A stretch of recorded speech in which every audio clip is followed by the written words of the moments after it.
This conference will now be recorded. Work in the area of APY, IBP, and S4HANA, PPDS and AATP. So agenda for this call is just to give you an overview on PPDS and where the PPDS sits in your supply chain. Okay, and what is the architecture of the PPDS currently, how it is evolved. Okay, and what are the functionalities it can cover in S4HANA. So that is the agenda for today. So let me quickly share my screen. Uh,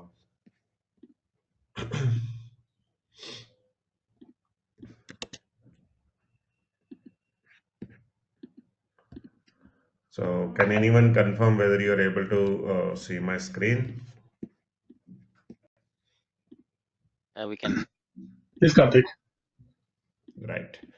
So before going into the actual PPDS, first, as I mentioned, we need to understand where PPDS sits in our supply chain. Okay. So Okay. now let me take a simple supply chain. Okay. So any supply chain, it's obviously starts with a customer. Okay, and ends at the supplier level. So So whatever the customer. Karthik, can you maximize your screen? Yeah. Now is it better? Also hide the below, the screen sharing thing. Okay. Now is it better? Hello. No, it's still partially filling that. So actually, you need to go to presenter mode. Actually, I guess. I just share. So currently you are able to see the Excel only, right? I can see the screen, Mm-hmm. but Okay, it's there is a setting, okay, for everyone. So if you see on the middle of the thing, there is everyone. So you need to go and this is something Karthik cannot handle. I think you guys are need to handle. no. Yeah, we know that that's a full screen. You can enable it, but same time, presenter also can make it as a enlarged one. Okay. Anyway, you go ahead. Yeah, fine. So let's start with a simple supply chain. We have a customer. These customers will connect with the nearest retailers, and these retailers in turn connect with the your distribution centers, and distribution centers in turn connect with the manufacturing plants, and the manufacturing plants will connect with the suppliers, right? So whatever the demand you have at the downstream node, that is a customer, it will flows to the retailer, and retailer to DC, and DC will further propagate the demand to the manufacturing plants. And if the manufacturing plant has enough capacity to produce, or if the manufacturing plant has all the raw material, then it will produce it. If not, then it will propagate the demand further to the supplier, either for the raw material, or if you didn't have any enough capacity to produce for the FG, also you can depend sometimes on the suppliers, right? So whatever the requirement you have at the downstream node, so that is a customer in our case, so that will propagate to the retailer, retail to the DC to the plant, and the upstream node, that is the suppliers. Okay, so now the supplier will supply the that supply to the plant, and plant will supply to the DC will supply to the retailer, and retailer will fulfill the customer demand. So always the requirement and the supply will flow. The requirement always flow from the downstream nodes to the upstream node, and the supply will flow from the upstream nodes, that is suppliers, to the customer. Okay, so this flow you need to optimize it at any for any supply chain process for any organization. If you manage this, the optimization of this requirement and the supply flow. So whenever the customer comes with any requirement, if you could able to manage that requirement within the mentioned time with the right quantity of right quality, then you are doing a good job in your supply chain process, right? To handle that, to manage, to optimize your supply plan, okay, you need to have certain tools, and in the right now in the market multiple tools are available.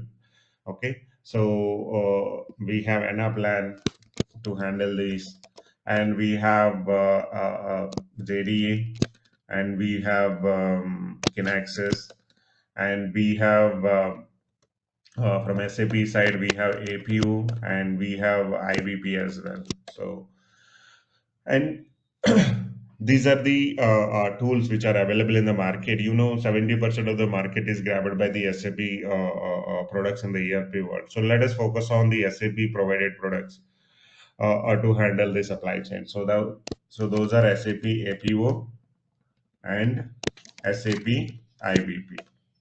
So now SAP APO further subdivided into five modules, major modules. So those are demand planning, supply network planning, production planning and detail scheduling, and TPVS, transportation and vehicle scheduling, and GATP. Okay, so these are the five major submodules. Even the spare parts planning and everything is there. So now the demand planning always deals with the long term planning. So it will help you to predict your sales for the future based upon the past sales. Okay, so it will help you to generate the long term plan. It will help you to predict the sales for the future. Okay, basically demand planning is a forecasting module. So now once you know that this is a demand, I need to plan it. Okay, so then you need to have a proper supply plan against that. So you know the demand. Now how you are going to fulfill that demand, where to produce, how much to produce, which DC I need to go for it. So those things you need to, for that you need to have a proper rough cut plan, right? Rough cut supply plan, that you will get it via SNP. Okay, it's a midterm plan against your demand. It will generate the supply plan. So now, once you generate the supply plan, you need to convert that supply plan into the actual production plan. Okay, so that will be dealt in the PPDS. So it's a short-term plan here. Every second will matter here. So how you are going to produce it? Okay, what is your production plan, and how you are going to schedule that? In which sequence you are going to produce it? So that in detail we are going to discuss under the, or you are going to deal under the PPDS. Okay, so we'll go into the PPDS in detail. Mean the time. The TPVS and the GATP are the two modules of APO. TPVS will handle the transportation optimization between the nodes, whatever the supply chain network you have within the supply chain network or outside your organization, how you can move the goods from one node to another node, or how you can optimally move your products to the end user or the customers. So that you will handle under the TPVS.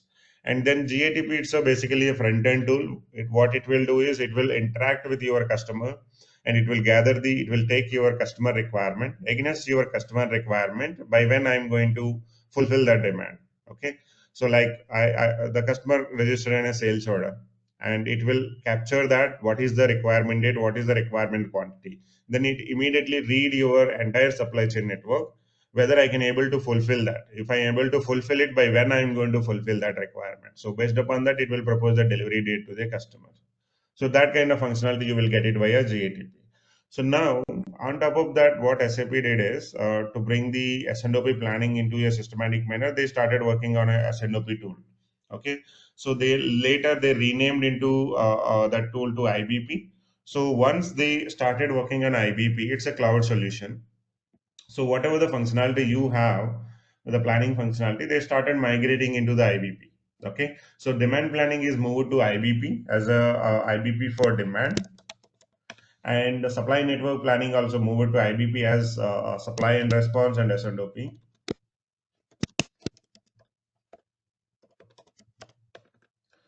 And S&OP. And so whatever this execution modules are there, right? PPDS and GATP and TPVS, these are moved to your S4HANA. Okay, our core execution system. So this PPDS is moved to S4HANA as ePPDS, embedded PPDS, and TPBS is moved to S4HANA as SAP TM, and GATP is moved to S4HANA as a AATP. Okay, so this is how I mean, earlier the PPDS is there in APO. Now it is moved to the S4HANA. So within the S4HANA only we are dealing the PPDS. Okay. So now no longer we have the product called APO. It is going to sunset from the market very soon. They stop the development. They are going to stop the support as well in 1 or 2 years. Okay. So now this is how PPDS is evolved from the APO. So before going into the in details about the PPDS, any doubts here?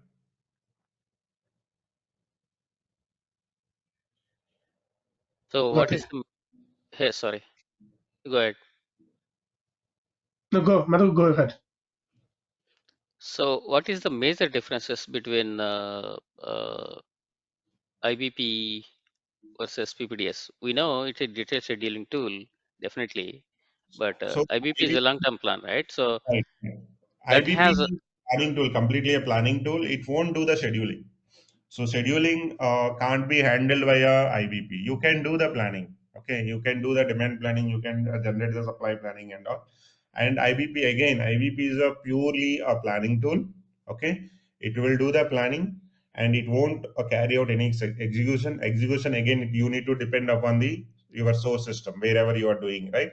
So in our case, it is either ECC or S4HANA. We need to depend on ECC or S4HANA for the execution.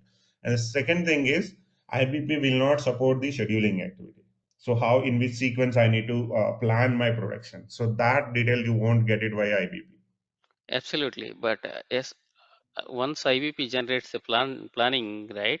The planning Mhm. results will be floated to the MD04. That MD04 is again toggle back to your detailed scheduling tools if you have anything in your premises, correct? Right, right. So my question is why we need a PPDS? They can do it other tools to do the detailed schedulings, right? So, I mean, which tool is available right now to do So the right scheduling? now, right now I'm using a factory planner and I2 factory planner. You heard about it, right? Or it's a new to you? No, So to be yeah, frank, we never used it. yeah, that is the fact. Madhu, that is also based on the industry specific, right? If That's your correct. if your manufacturing process is very lean, you can go with simple ERP or something whatever is that tool is allowing you can use it.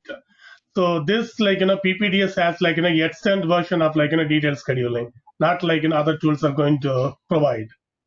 That's correct. The only thing I can say is this is SAP provided detailed scheduling tools. There is other tools are also embedded with the S4. So yeah, as you said, right? Only the thing I can see is SAP integrated with the PPDS as well as IBP so that it's easy to translate the every single details to the detailed schedulings. That's what I can see. Other than that, if anything advantages, um, you can, yeah, you can tell us. Yeah, that we are going to see anyway, what functionality it can cover in the PPDS. Okay, thank No, you. I think Karthik Madhu is asking about what exactly the ePPDS have the advantages other than the IBP and what is the basic purpose of that. That's I think Madhu's question. Am I right, Madhu? That's correct. So partially, I can say that. Mm. As he speak, right? IBP is a Mm. planning tool, Yeah, and right. PPDS is a detailed scheduling tool. Mm. Mm. Okay. So once IBP generates any order So, level so, details, so your question is if IBP generates requirements, is directly come to your MRP PP, right? Why we right? need the ePPDS, correct? Yeah, yes, that is correct. That is one Yeah. thing. And the Can second you question, can you explain that Karthik to us because that is Yeah, also so see, for me so also know. if whatever the plan we have generated, so that comes to the PP. Okay, PP, it's a I mean, we have one planning that is MRP. That won't consider the constraints like capacity constraint. It won't do it, and the basic scheduling also it won't carry out by considering the capacity. Okay, so that limitation you have in the standard PP, so that you can avoid, you can eliminate with the help of the PPDS, whatever the capacity constraint or the material constraint. So that will be handled via PPDS only, not via PP. Okay. So also, Madhu, the capacity, the leveling, capacity optimization is not supported by the IBP. Those things you'll be doing the PPDS as live capacity optimization and stuff, which is not done in the standard PP module. It can be done in the So, PPDS. so like that, we have that SOP and the capacity planning. Uh, it's ePPDS is a version of that, means advanced version of that, like that we can say. Yeah, see, yeah, IBP is so for example, planning is done. After planning, there is always an optimization during the Right. execution process. When the Mm-hmm. execution process, okay, during the execution process, there will be multiple changes. I want to change this resource. I want to see what is the capacity of the resource, what is going on. All of a sudden I will decide I want to optimize. So I'll go to the dashboard, Mm-hmm. visual dashboard, and I can do the leveling there.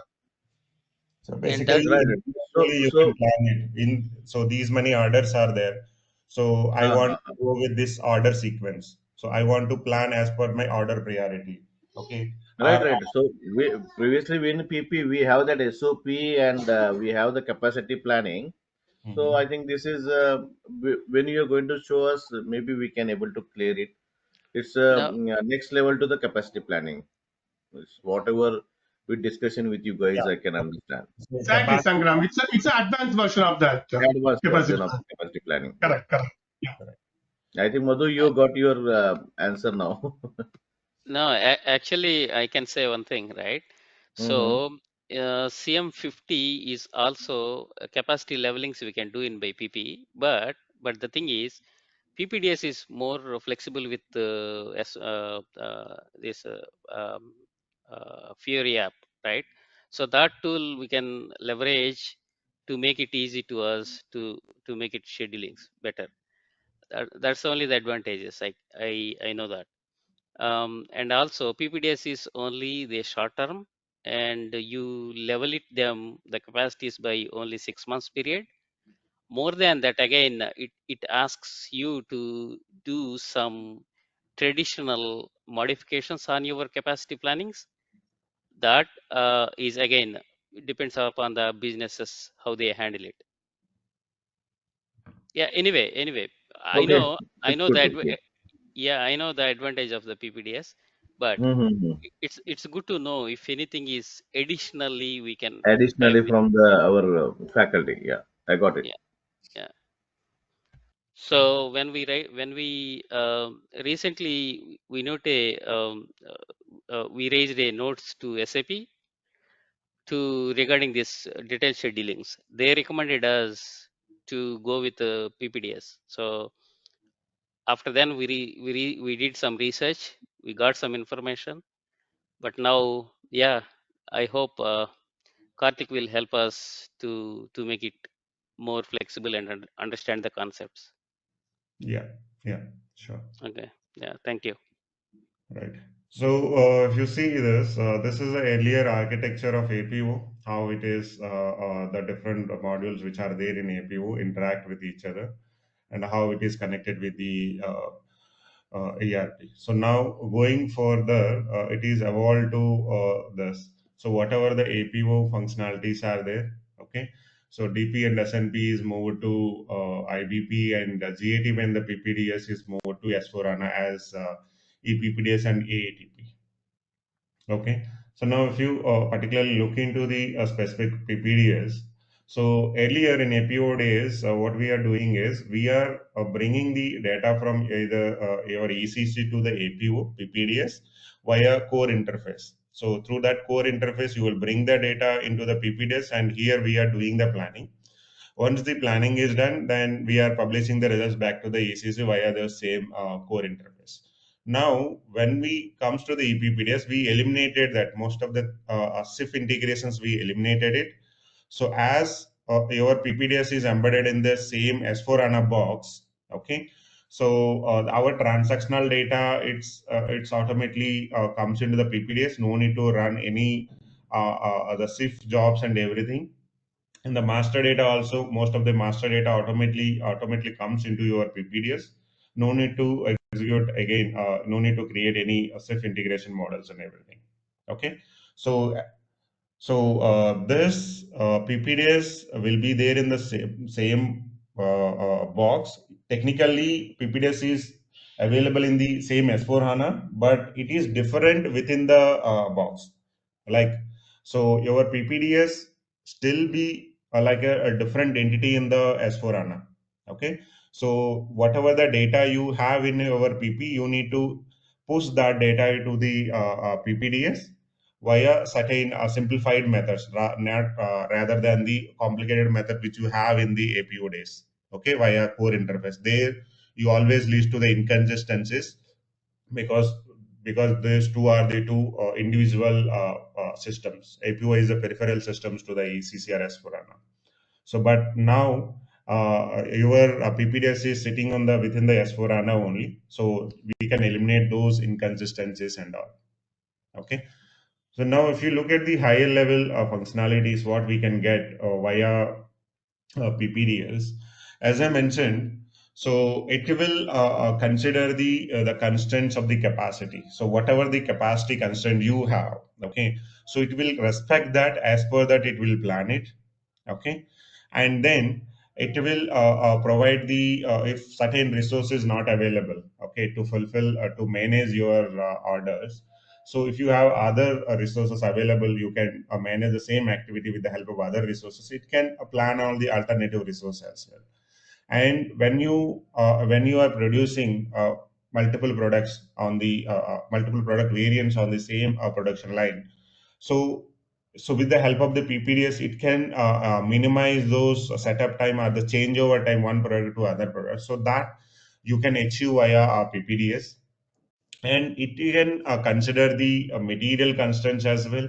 So like if the all the based upon my components availability only, I can able to plan my FG. So whatever the component constraints you have, whatever the material constraints you have, if you want to propagate to your FG as well, so when you are planning the FG, that material constraints also will be considered in the PPDS via bottom up or the top down heuristic and all. So, and it deals with the exceptions as well. Like whenever something is not right, it will help you to generate an alert to bring to the notice. Okay, so whether your planned orders, whatever the planning you have done, whatever the scheduling you have done, whether it is matching with your requirement delivery date or not. If not, then it will highlight you or whatever the down the level procurement elements. So whether that you are getting within the timeline or not. If not, again it you will get a alert. So exceptional handling will be dealt with the help of the alerts in the PPDS that will help you to take the actions accordingly based upon the alerts. And it has the simulation capabilities as well if you want to do the what if kind of analysis. So if I go with this kind of situation, what will my result, and if I go with the other thing, other parameters, how will be my result? With the help of the simulation versions, you can handle it in the PPDS. Okay. So now, um,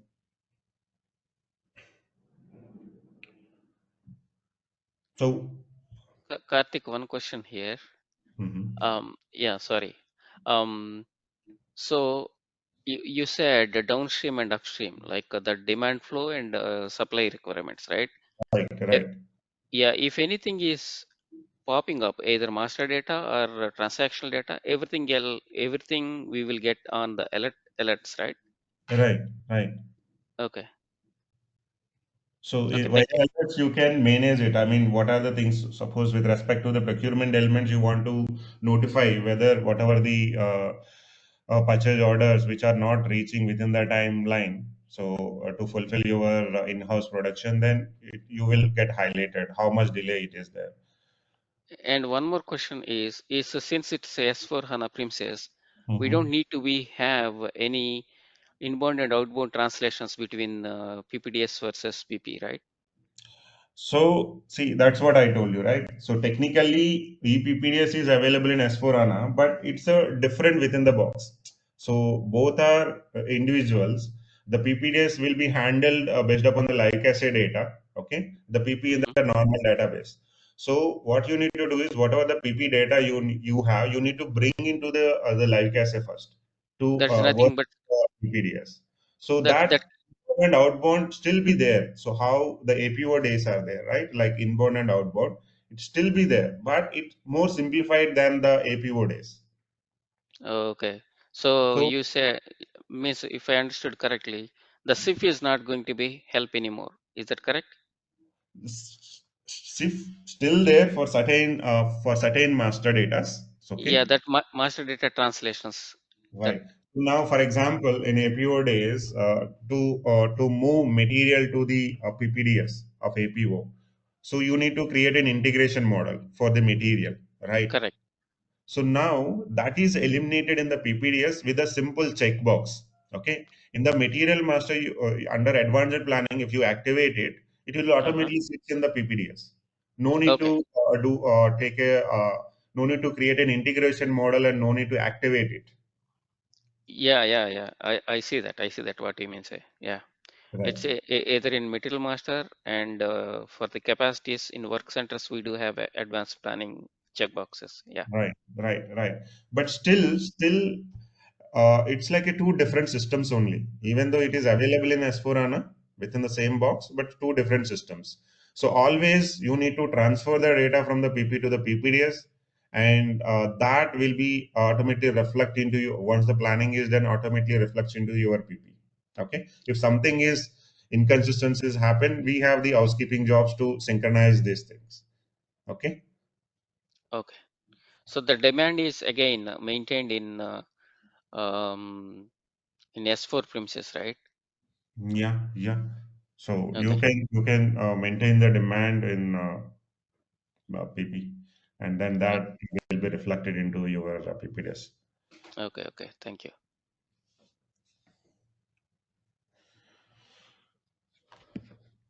Right.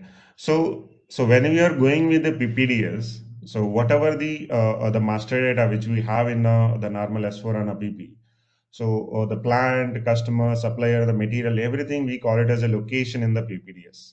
Okay. Mm-hmm. Material we call it as a product, and the work center which is there in PP we call it as a resource in the PPDS. Okay. And whatever the production version is there, so that we call it as a PDS, production data structure.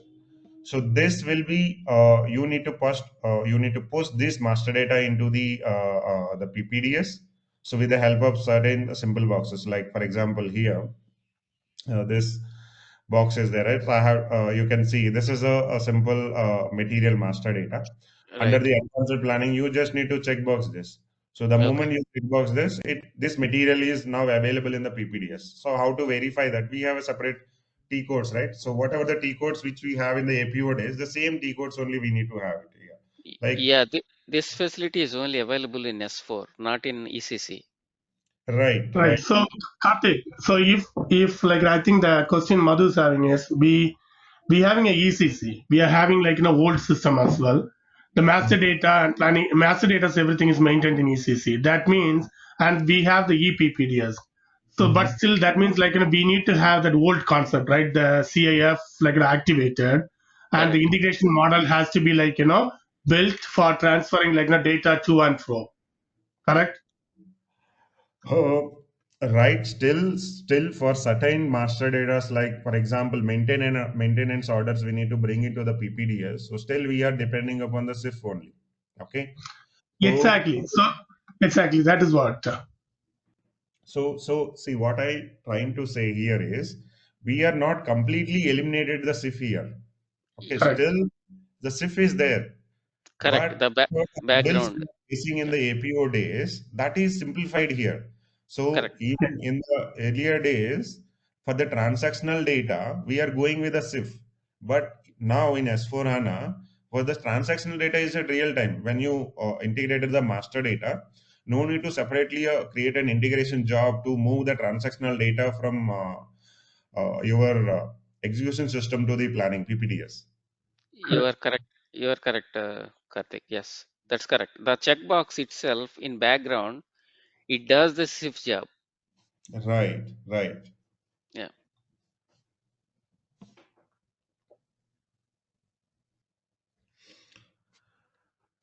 Now, Yeah, if you but also only like that master data if it is like maintained in S4 HANA, not in ECC.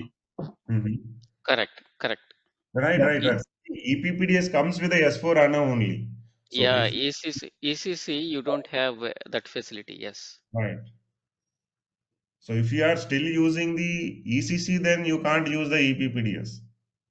But some clients are trying to try to use the Toyota Corolla run like Mercedes. Like they have the ECC, they have ePPDS. They try to use the CAF, and they're trying to do. No, Yeah, Yeah, that yeah. for that you can tell them that you are running a two-wheeler. I'm always giving this answer to my European clients. When you are have the scooter or the two-wheeler, and you shift to the four-wheeler, you have to drive with the steering, not with the that two-wheeler handle. So we will But ask Sangram, them Sangram, but rule number one is client wants super data, but they don't want any change. yes, yes, yeah, yes, yes. But yeah, we yeah, have to give the such example. They will agree. that's correct. But Sangram, sometimes Yeah. the legacy systems, they have a secure data. So some people they don't want. In that case, we do build interfaces to fulfill that requirement. For Exactly, that is what I'm Basically, saying. Sometimes they want to keep the old, Madhu, you you know. are saying like that. You have the four wheeler and you have added to for the two wheeler. You and your client is saying, what is that steering four wheeler? Change that steering to the that handle. So you are going to agree with that? You definitely not. You have to tell Sangram, them we are flexible to Madhu's technology. point is correct. What I'm saying is see, S4 HANA is coming. They do not want to immediately switch to S4 HANA. They want to see the system performance, how it is supporting the business. Slowly, they want to change, phase by phase. But at the same time, they also want to use the functionality of ePPDS. That is the point. The so that, changeover they don't want immediately happen. They want very gradually. Yeah, this is happiness means that's why I'm giving this the standard example, two wheeler and the four wheeler. Anyway, we are going to focus on this one. We can have discussion again. Yeah. So is it uh, possible for to transfer the that master data that and is not transactional data possible. from ECC to No, that is not. ePPDS? No, that is not yeah, possible. So when something like you are using a ECC and you want to use the advanced tool, you need to migrate to the S4 HANA only. That is the right approach. Even Yeah. they also you should not suggest, and it is not the right practice as well.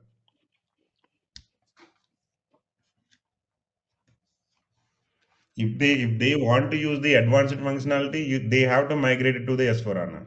That is the only way. That's meaning that when you have the four wheeler, you have to use the steering, not the handle of the two wheeler. Right, right, right. So Even if now, they want to change the steering.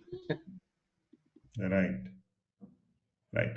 So when you are going with the PPDS, if you want to understand how it will be in the S4HANA, so first thing is obviously when you maintain the master data, whatever the master data you need to maintain it. Okay. So then, in the APO days, we maintain the logical system, business system group, all those things, right? So that still be there. So even you are doing in the same system, you need to maintain this logical system, you need to maintain the business system groups, all the those settings you need to do it. That's the PPDS settings you need to do it. Okay. And then once you've done that, so then you need to move this master data and the transactional data to the PPDS side. Okay.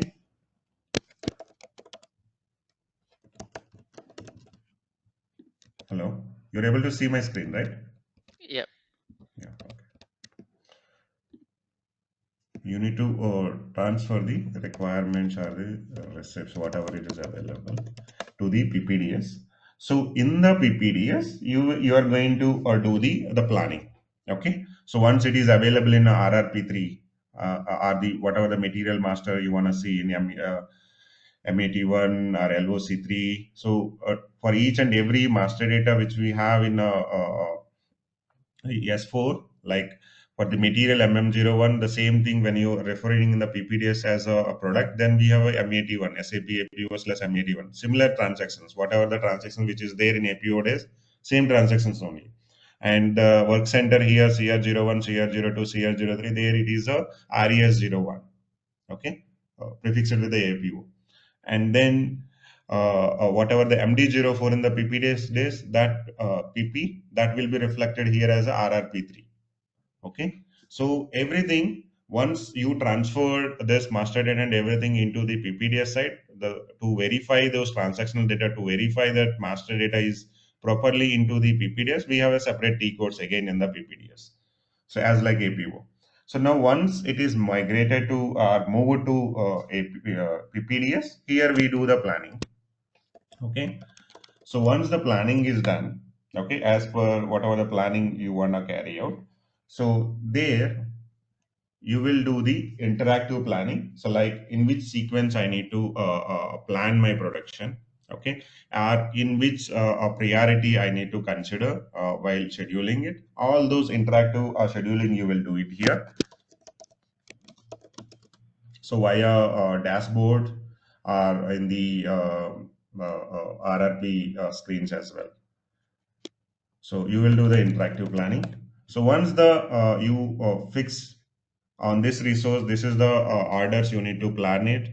This is the way you need to schedule it. All those things are done. It will automatically reflects that into your execution system. You need to again transfer back to your S4 only. Transfer of those procurement or proposals or the planning orders and everything. You can transfer those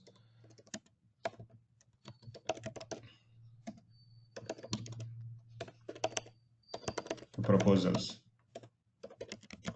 back to S4HANA. So now once that is done, then here the normal execution, in the PP, like you carry out the normal execution process. Okay, so this is the flow. So when you are going with the PPDS, so first you need to maintain this PPDS settings. Whatever the master data is there, that will come to the PPDS here, and within the PPDS, you will carry out the planning and you will schedule it. Then that will be again pushed to the PP, and you can carry out your normal execution. So what is this transfer request receipts means? Is there any separate background jobs we need to execute after? So Uh, for the initial setup, we have one a background job to bring your the transactional data to the PPDS for the first time. okay. Initial transfer we call it as. So via that, so once you activated your master data to the PPDS, okay. So whatever the existing transactional data which you are already there, so that you need to bring it right. So first, we have one T code or the program to bring it all those transactional data to the PPDS. Later on, it will be real time. Okay. Okay. So One-time activity. yeah, Okay. one-time activity. So after that, it is automatically happens. It will automatically transfer whatever your things you are doing in a PP automatically transfers to the PPDS. No need to do it. But Okay. background transfer is happening. Okay. It's almost real time. Right. Okay. Right. Right. So this is usually done during the data migration activities or the transfer and receipts. This is when you are setting up the PPDS. uh, yeah, PPDS. So Okay. after maintaining all the PPDS basis settings and everything, and then the first job you need to activate the master data relevant for the PPDS. So if it is a material in the material master and under the advanced planning, there is a checkbox. If it is a work center, then advanced in the basic data only there is an advanced planning checkbox. So for the a PDS to transfer, there is a separate T code. It won't be automatically move it. You need to execute one T code. Via that, it will bring the PDS to the PPDS. So that's what the transfer of requirements or receipts and everything what I'm talking. Okay. Okay. Got you. Thank you.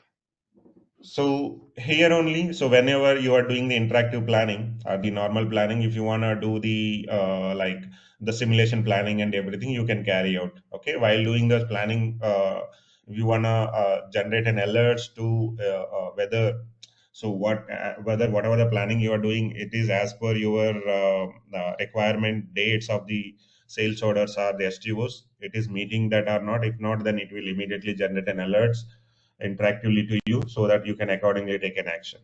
Okay. So how long we can plan in PPDS? Like I mean, uh like time frame. How many months? How Oh, many? it will be like, say, generally it will be for the next 1 month, you will plan it. So and again, you will freeze that plan. And then again, next for the next month, you will plan it. So even though you plan for the 6 months or the 4 months, okay, but the actual, whatever the plan you are going to freeze, it will be like first 2 weeks or the 3 weeks of the 1 month data only. So again, that the next month's data, when you are doing the planning again, based upon the new requirements priority, based upon the new capacity constraints which you have, it will change it, right? So, so you can say to answer your question precisely to the execution, we are going to fix within 1 month horizon only. Oh, it's not 90 days horizon. No, still you can plan it if you Okay. are sure that. So if you wanna plan for the 3 months, you can plan it. Okay. There is no Yeah. restriction on anything. So you can still plan for the 3 months, but whenever you are doing a daily planning, okay, if you Hmm. didn't freeze one particular period of time for your execution, it's your planning will keep on changes, the dates will keep on changes based upon your latest priorities, based upon the latest constraints which you have it. Yeah. Yeah. And one more question. How can we integrate the PPDS to IBP? Yeah, so for that synchronization planning, they are working on it. Almost they brought that functionality, 80% of the things, that integration, it is there between PPDS and IBP. So why Okay. synchronization planning? So it's undergoing. Yeah, yeah, it, Karthik. Yeah, yeah. sorry. Go finish your answer. Karthik, go ahead. So developments are already in place. So almost 80% of the things they are done that integration. They're still optimizing that integration interface between IBP and PPDS. Okay. Okay. So Karthik, that is the IBP's new component, order based planning. Right. That is integrated with PPDS, right? Right, right. The response only will be integrated with the PPDS. Oh, response Okay. already. Response already. Okay. We can translate the results from PPDS to S4. Right. Means Yes. response planning. Right. Right. Okay. I'm working on a response planning only, OBP. Okay. So that flexibility is there right now. Okay. So again, that needs to be RTI job settings and all, correct? Right. Right. Okay. So Karthik, going back to the number of days for the planning, so there are is there a way like we can plan for a year? Like for example, if we work on a aerospace industry or shipbuilding marine industry, when one order getting to get completed, it takes 6 months to 1 year, or it could be more than that to completion of one order. So for that industry, the planning, they try to plan for one order. It could Mm-hmm. be more than a 1 year. The Mm-hmm. most of the planning PPDS they use for 1 year is mostly for the detailed scheduling purpose, the resource planning and capacity constraints, and moving to before completing one operation. Sometimes they can also bypass one operation and finish one and come, because the previous operation is not dependent on the next operation is not dependent on the previous operations. You're getting my point, right? That Yeah, flexibility is there, right? that's how, I mean, that's totally depends upon how you build your relationship between the operations. So if your operations are in parallel, it is not depending upon the previous operation has to be completed, then you can execute or you can plan those operations in parallel. Okay. So, but still we can plan for more than a year also, correct?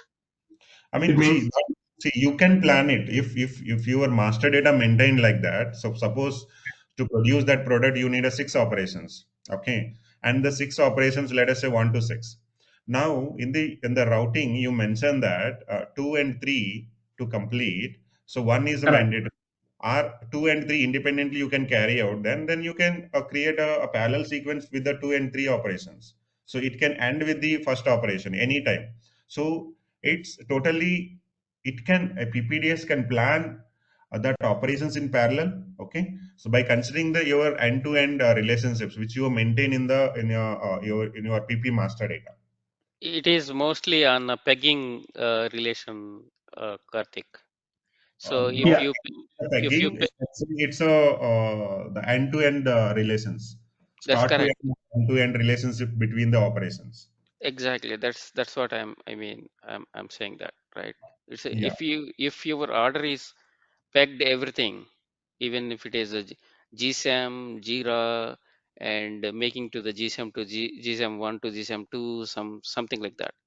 Mhm. So Not only that, Madhu, not only that, because see, I have a work center. On top of that, work center has like PRTs, right? PRTs are like shared by multiple operations as well sometimes.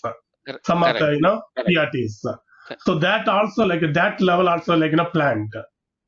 So anyway, we don't want to like I don't want to eat this sessions, but when we go down in that path, like we can debate on that. Yeah, Correct. yeah, yeah, definitely. Yeah. That's So when we are doing the scheduling in the PPDS, it is against the resource only. And that resource, what are the operations are there? So how Correct. optimal we can plan, that will be done against the each resource. yeah, that Right. Yeah. constrained everything. Okay.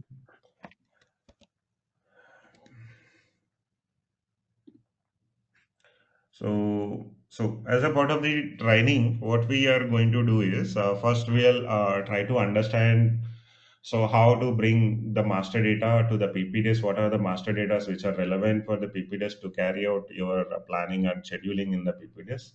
So we'll try to understand that, and then how we can bring the transactional data to the PPDS, how we can synchronize properly, between the PPDS. What are those transactional data? All those things we'll do it, and before that to bring that, what are the basic settings we need to have it in the S4 environment that we are going to see. And once you're thorough with that, you are properly managing the master data and the transactional data between your PP and the PPDS. So then we'll move on to the planning and scheduling things. So we'll touch upon the heuristic. So both planning heuristic and the service heuristic. Planning heuristics like product heuristic, standard lots, and all, are the service heuristic like bottom up or the top down heuristic, all those things.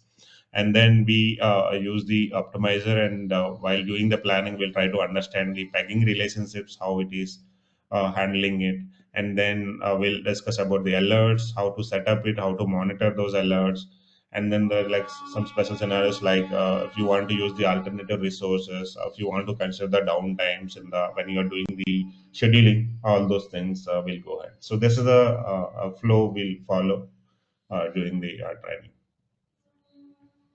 So Karthik, will you be covering tank planning, block planning, those things as well? A tank planning, I'm not going to cover, but a block planning we can at the last. Okay. So Okay. what are those time planning and block planning? Yeah, tank planning is used for like products which are like container based, like chemicals and Oh, okay. or yeah, block planning is like used for like mostly for the food and beverage industries. Like for example, if you are using a beverage, when you plan, you want to plan for the light colors first and the dark color last. So they use the block planning for that. Oh, okay. That is yeah, yeah, yeah. So I Yeah. think yeah. Okay. Thank Okay. you. Okay. All right. Thank you, Karthik. Yeah, this is the demo. So, And yeah, thank you very much. It's very clear and very concise. I like that, Karthik. yeah, thank you. Appreciate. Thank you very much. Yeah, actually, I'm looking for more of a scenario-based, Karthik. Don't um, hesitate to explain the things if even we ask a basic level of the questions, right? Oh, yeah, that's fine. Yeah. Yeah, the reason why I wanted to take this PPDS is we have a system. Currently, we are doing IBP Mhm. response planning. We have uh, detailed schedulings. We have other tools that are going to be aged out. We are going to incorporate PPDS to because it's a SAP, right? So they wanted to buy this product, want to Mhm. try the detailed scheduling. So I wanted to know most of the things, how that Yeah. business going to be usable and how they are having more advantages by taking this PPDS. Okay. Okay. Yeah. Sure. Definitely.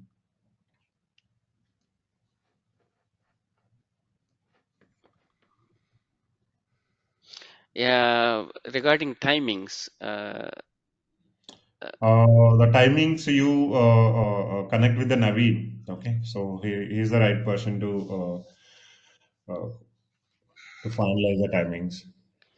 yeah, actually, I talked to Naveen because if every day with this same time, it's not possible Mhm. because it's 11 o'clock now for me. Okay. Okay. And again, my work starts at 7 o'clock, right? So Yeah. either we, How's the morning time? How is the morning time, guys? I feel like morning will be the best for me. Maybe morning, I know some people. You guys start the meeting at 8 o'clock. I'm in the central time. oh, you are in the central time. Yeah, Morning means for them, for them, India, it's evening, right? Yeah, if correct. they are, So we need to be flexible for them as well. Like not too early. I mean, evening too early because they will also be working.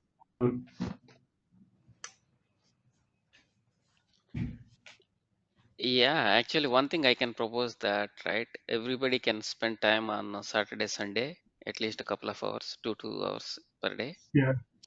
It will be How good. about Kedar and Sangram? What about your timings? Yeah, actually, I'm fine with weekend actually. If not, then the India time morning. I mean the same time, 7:30 to 8:30. I Yeah, think that I would think be this is a You're good in time. California time? Yeah, yeah, this is a good time. Morning. Probably you both are in the California time then. Yes, so. what is So morning I is think so. the weekend is a good one. I mean because Yeah, at least after having a 2 hours of session, right, we would have at least 5 6 days uh to practice on a practice. system and That is so correct. I would prefer weekend. Yeah, I go vote for Kedar. Yeah, Or we could do like this also, right? Friday, Saturday, Sunday, 3 days in a week. yeah. Friday, And how Saturday, many Sunday hours? is Friday, Saturday, Sunday, 3 days in a week. Yeah. So either way. Yeah. Uh, Just internally discuss if it is for the weekend, then we can plan and the weekends every day. I mean, we can 2 hours. That means 4 hours in a week. You can say, right? 2 hours on Yeah. Saturday, 2 hours on Sunday, if that is the case. So just those timings and everything, you just coordinate with the Naveen, and he will finalize, and then accordingly we can connect it. Okay. And how many I think hours you require to complete this course? It will be around 25 hours, and again, it depends upon the pace at which we are going ahead. So it may delay further as well, but so it's how quickly we are ramping up the basic things, then how that will be the speed. Okay. it means it's a no more 40 than hours, 10 right? questions asked, right? Karthik.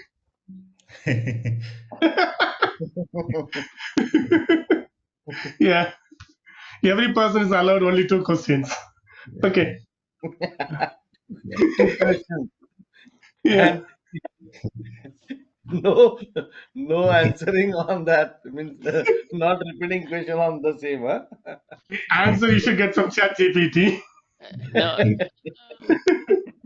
we know, actually, if we complete master data within 1 or 2 sessions, Mhm. Yeah. remaining will be our practice only. Correct. Yeah. Correct. True. You are right. Yes. Yeah. So everybody See, knows.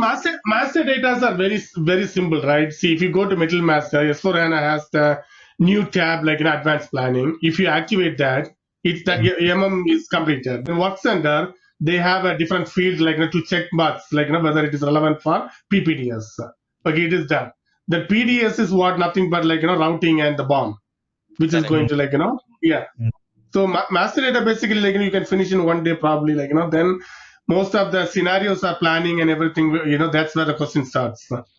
That's Okay. correct. That's the most important for us, right? Correct, Okay. correct, correct. Then I will concentrate more on the planning rather than the master data then. Correct, correct. If Karthik, if you means perhaps if we start our sessions next week, right?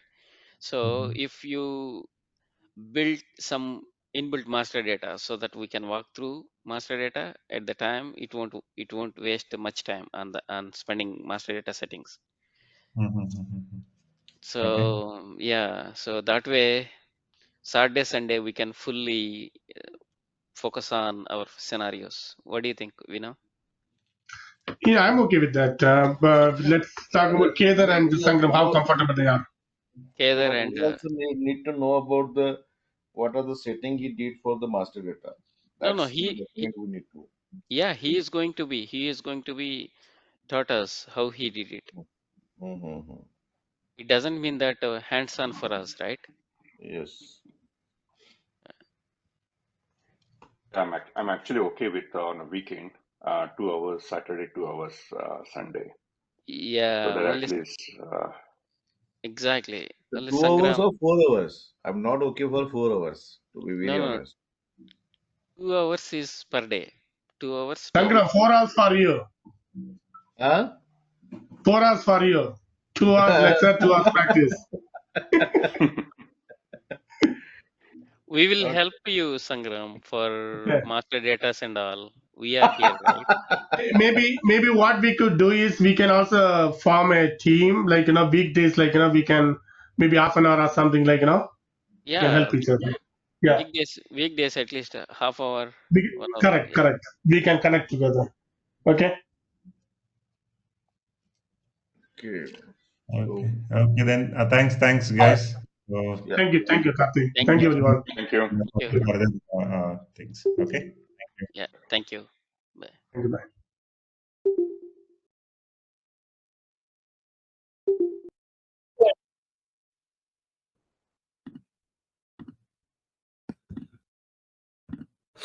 Yeah. Are you able to see my screen? Can anyone confirm whether you're able to see my screen? Yeah, we Yes. can see. Right. Uh, today's agenda is we are going to verify uh, the PPDS settings which should be in place before going for the PPDS planning. Okay. So whatever the baseline configuration, we need to verify whether it is properly in place or not. So this baseline configurations will be set up by the basis team. But from our end, we need to verify whether all things are in place or not. If everything is fine, then we'll create our own master data and then we'll proceed further. So the agenda for today's session is to verify whatever the baseline configuration which are required to go ahead for the PPDS setup. Okay. So baseline configuration for PPDS. If time permits, we'll look into the master data required for PPDS. Okay, so this is the agenda for today. So let us quickly start. So let me open the our S4HANA system.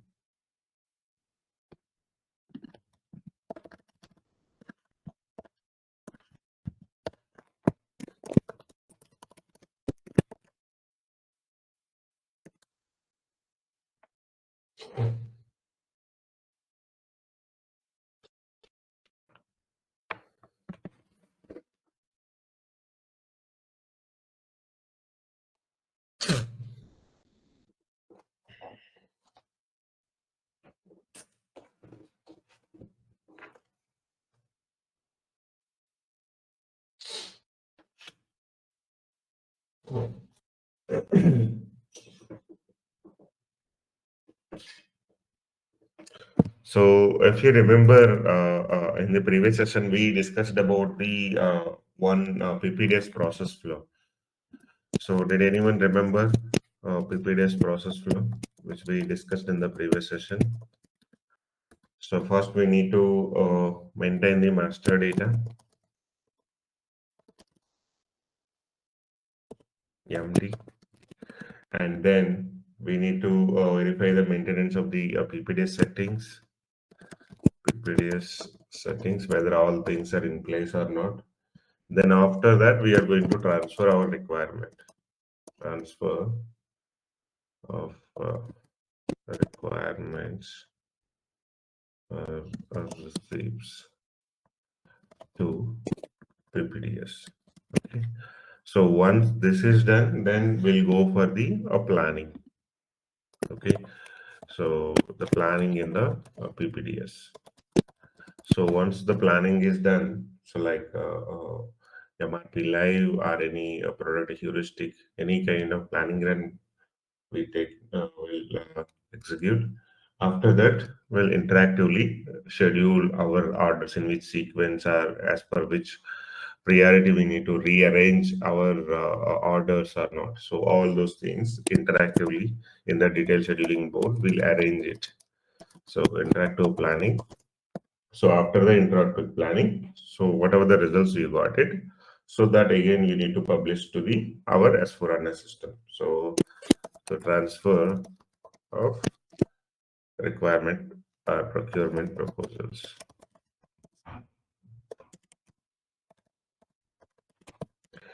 And then, so once you transfer the procurement proposal to S4HANA, so there you will do your execution. So the normal execution means the conversion of the plan order to production order, and then release of the production order, and then confirmation of the each operations and the GI, GR. Okay, all those things we'll do in the execution side. Okay, so this is the process flow. As a part of that, what we are going to do is before going for the master data maintenance, first we'll verify the PPDS settings. This is a step we are doing right now. Okay, so after that, we'll move on to this master data maintenance, right? So let me quickly open our thing. So whenever you are going for the PPDS, first you need to verify whether live cache is properly set up or not. Okay, if not, we need to bring it to the normal condition. So live cache is a mandatory thing when you are going for the PPDS. Okay, so let us verify that. So the T code to verify is SAP APO OM03.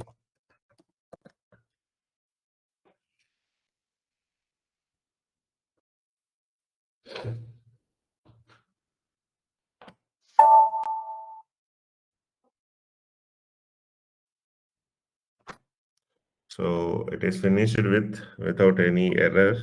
Okay, so looks fine. So now what we need to do is, so before going for the other baseline configuration, we need to verify whether PPDS is activated or not. So go to SPRO. So here under advanced planning, we have these settings. Okay, go to SPRO under advanced planning. Just click on it. So just go to the basic settings. Okay, so here you can see activate advanced planning and scheduling. Okay, just click on this. And if you click on this, so this should be activated. Okay, then only we'll go for the PPDS. So first, after verification of the live cache, you need to verify your this set advanced planning and detailed scheduling. So this checkbox you need to enable it before going for the PPDS. So now once that is done, so that is the first step.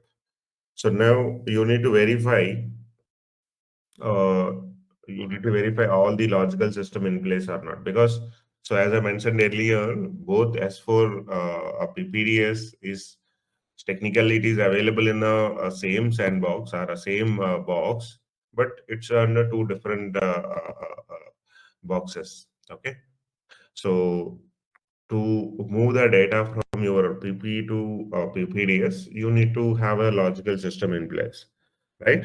So for that, whatever the PPDS system name is there, right? As per that, whether my logical system is there in place or not. So that you need to verify it. So do anyone know what is the T code to verify the logical system? SM59, right? So just under the web connections. So ours is a P23. So client 500. So P23 client 500. It is there. Yes. So this is in place. Let me verify connection test. So all things are fine. Okay. So my logical system is there. RFC destination is there. So looks fine. Now let us move on to the next thing. Hey, Karthik, quick question. Yeah, yeah. So what exactly this setting is RFC destination. So I mean, the P23 client 500, is it our S4 HANA Yeah, box, right? yeah, yes, for HANA box. So that RFC destination only we need to create. Okay, so from where? I mean, from PPDS to kind of ECC. No, I within mean, the same system S4 only. S4. Yeah, within S4 HANA only, Yeah. from the PP to PPDS. Oh, this is the PP to PPDS. Yeah, yeah. So because all the data and everything is available in the PP only, right? So we need to bring the data to the PPDS. Okay, so this RFC destination P23 is our PPDS system. Right, right. Okay. So that you need to verify whether that RFC destination is properly in sync or not. So if the connection test is looks fine, so we can able to log in. Okay. Okay. So Karthik, Mhm. is it a separate system we need to buy, or within the S4 they So it can will be there allow us? within S4 only. Okay. Within S4 only. So both the things are will be there in the same system, but it will be two different boxes. Okay.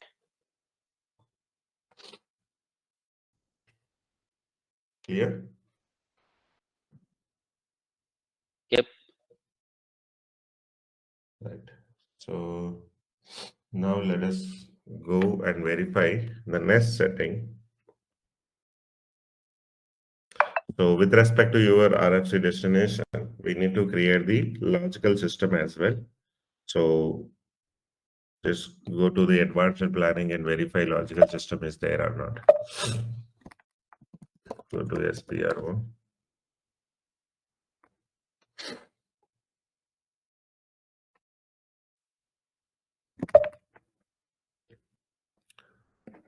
So advanced planning. So under basic settings, integration.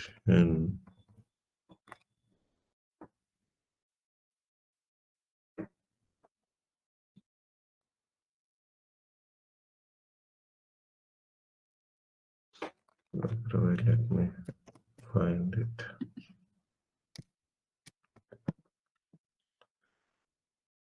Logical system.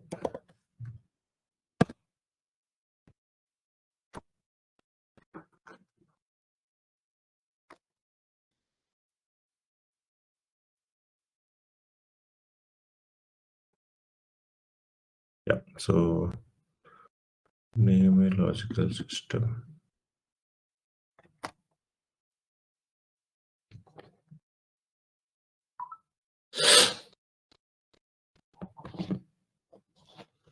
Right. So here under advanced planning, so whatever the RFC connection is there with the same name, we need to have our logical system as well. So our logical system is P23 client 500. So this is properly in place. Okay. So then we need to assign this to the client. So just click on this. So it is assigned to the respective client as well.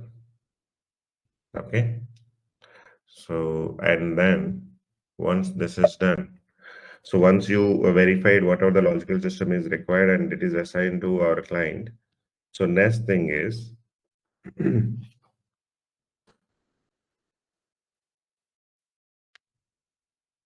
just go back.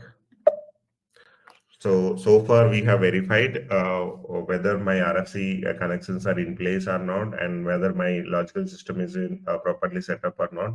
So that is done. So now, before moving into the actual master data transfer, we need to verify the business system group. So the business system group is properly in sync or not, whether we maintain the business system group. Okay. So whatever the master data we transfer to the PPDS via business system group only, it will club together in the PPDS. So let us verify that business system group is properly set up in the PPDS or not. So let again go to the same thing, SPRO.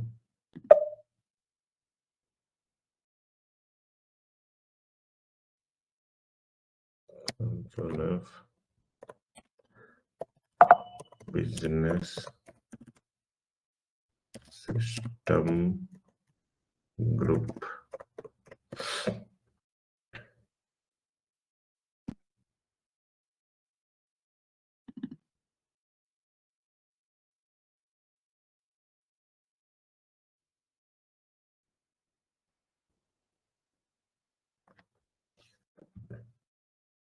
Yeah, right. If you go to the business system group, so there is one business system group is there. Okay.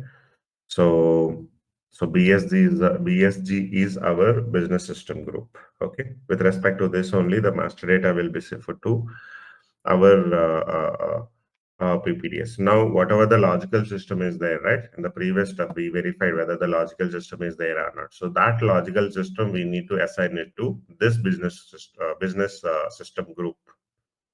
Okay. So we need to assign the logical system to the business system group. So if you go back, assign logical system to the business system group. Just click on this. Yeah. So whatever the logical system we consider, right? P23 client 500. So it is properly assigned to my business system group. Okay. So this we need to verify. This is also in place. So now, so we have verified our business system group and whether whatever the logical system we have that is properly assigned to my business system group or not. So that is also verification is done. So far the baseline configuration is good. Okay. So now let us go for the next thing. We need to assign the queue type mode to our logical system. Okay. So queue type mode that will be there in advanced planning only. So if required, can I, do you want me to write these steps here, baseline steps? Do you want me to write? Yeah, Or please, Karthik. yeah. Yeah. So first step, Whatever you shown is all done by basis, correct? sorry. So whatever the baseline configuration you shown us so far, it's all done by basis, correct? Yeah, it is done by the basis only. So we are going to verify that. So whether all the things are in place or not before going for the activation. Otherwise, the inconsistencies will come. Okay. Okay. So to avoid that inconsistency, first itself we need to verify all the things are in place or not. Okay. Okay, thanks. So the first thing is a live cache verification, right? So first step is live cache, whether a live cache is properly enabled or not. Okay. And then after that, what we verified the RFC destinations. RFC destinations is in place or not for our S4HANA system. And in the third steps, what we have done, what is the third step we have done? Remember? Logical system. Yeah. So once RFC destination is done, we have verified the logical system is properly created or not. So then we verified the business system group. In a system group and then assign to client, right? Yeah. Logical system. Yeah. So logical system should be assigned to our client. Yeah. Assignment of logical system to a client. Okay. So then business system group. So whatever the logical system we have, that we need to assign it to the business system. So assign logical system group to the BSG, business system group, right? So far we come here, right? So after that, what we need to do, we need to assign the queue type to our logical system. Okay, so the next step is queue type to logical system.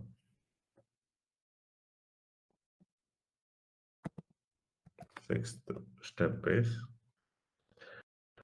so queue type setup. Queue type for my logical system. Queue type for logical system. So this is the thing we need to verify right now. So let me go to this. Okay. So this will be there in the integration thing only.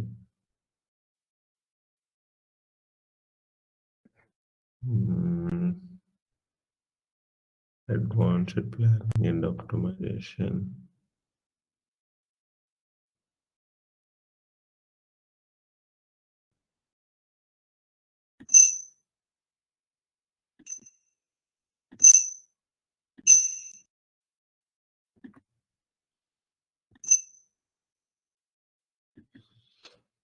These are all different. So if I remember the T code properly. Section NDB2.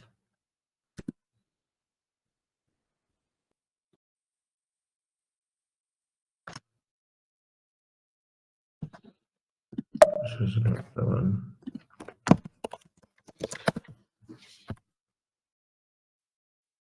To type NDB2 is also there, but we forget the path.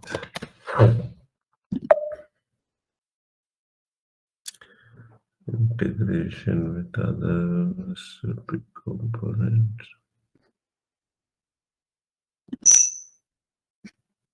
Okay. And this. Let's look for the basic settings.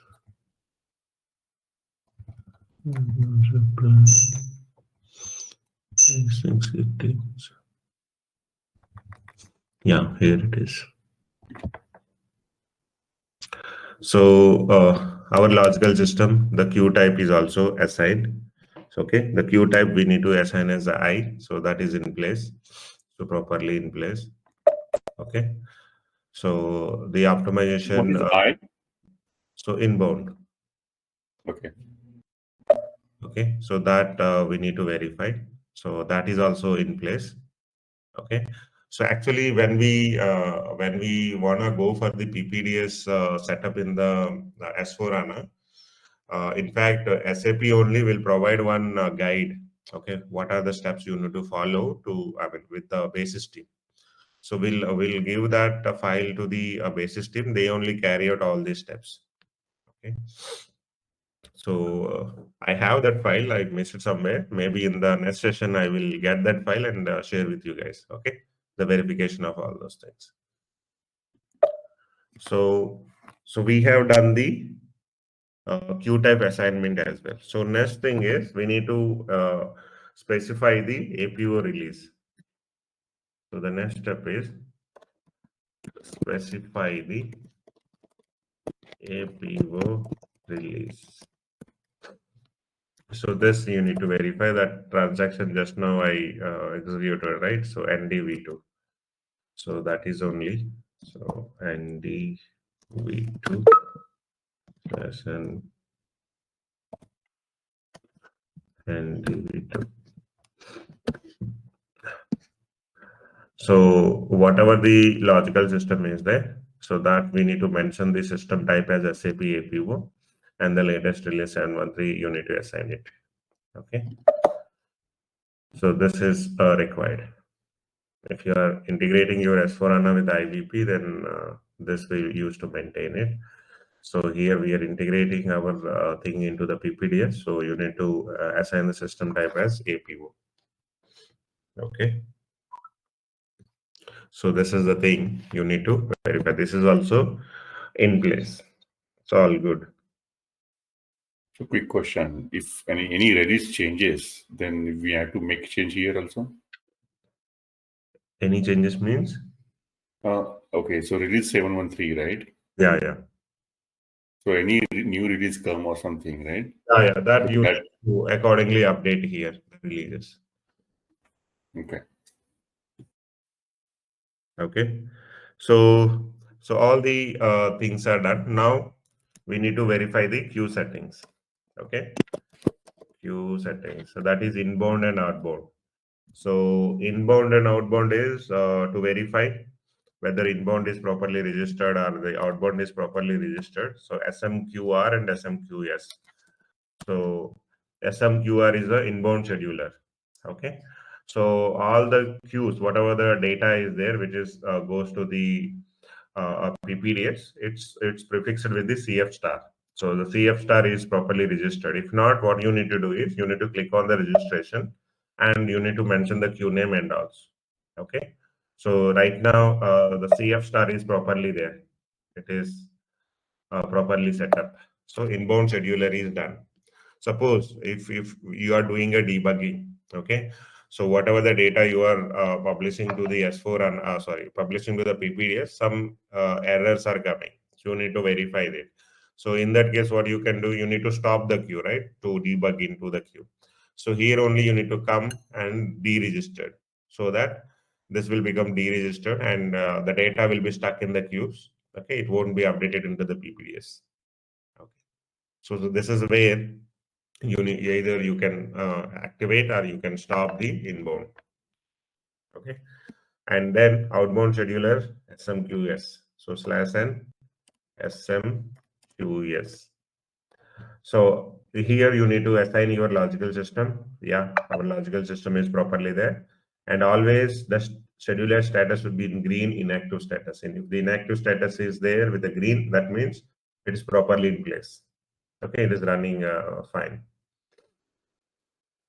Okay, clear so far? Any doubts? Yeah, Can you, it's clear, but Why? I mean, there is a confusion with the status inactive. No, that's the standard thing. So if it is inactive means that is final. Okay. So generally, when you add some logical system here, first it will become in a waiting status. Okay, if something is waiting status, that's still it is not in place. The data will stuck in between. Okay, so for example, if I add anything, register. If I add any destination RFC destination about available RFC destination, if I pick up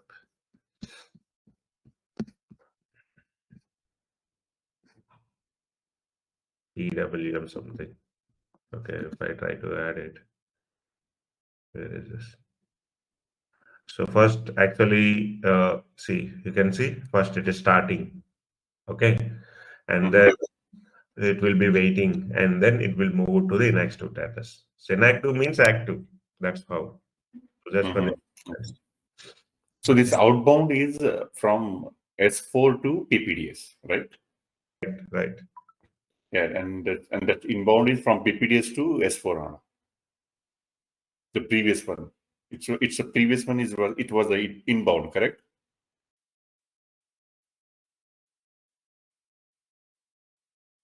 Am I audible?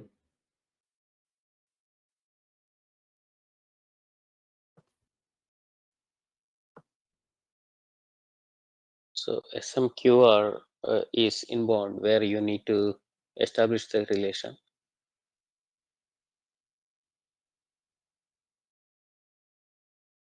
So that queues you will verify with the, so now it changes to inactive. So that means setup is done. So let me remove this, not required. Deregistration, delete. Okay. So generally after schedulers and everything in place, we are going to verify and outbound queues with the help of the two T codes. One is SMQ1, that is for the outbound. SMQ2 is for the inbound. SMQ2. So here only you need to come and verify CF start and execute. So if any queues are stuck in the inbound or any queues are stuck in an outbound, you will verify that. Okay. SMQ1. So this is an outbound. So CF star, if some queues are there, it will display here. Okay. So inbound and outbound schedulers are done. So what is the next step? You need to verify the SIP parameters, because the queues is a transfer via core interface only, inbuilt one. So that parameters we need to verify it. SIP parameters we need to verify. So I remember the T code CF2.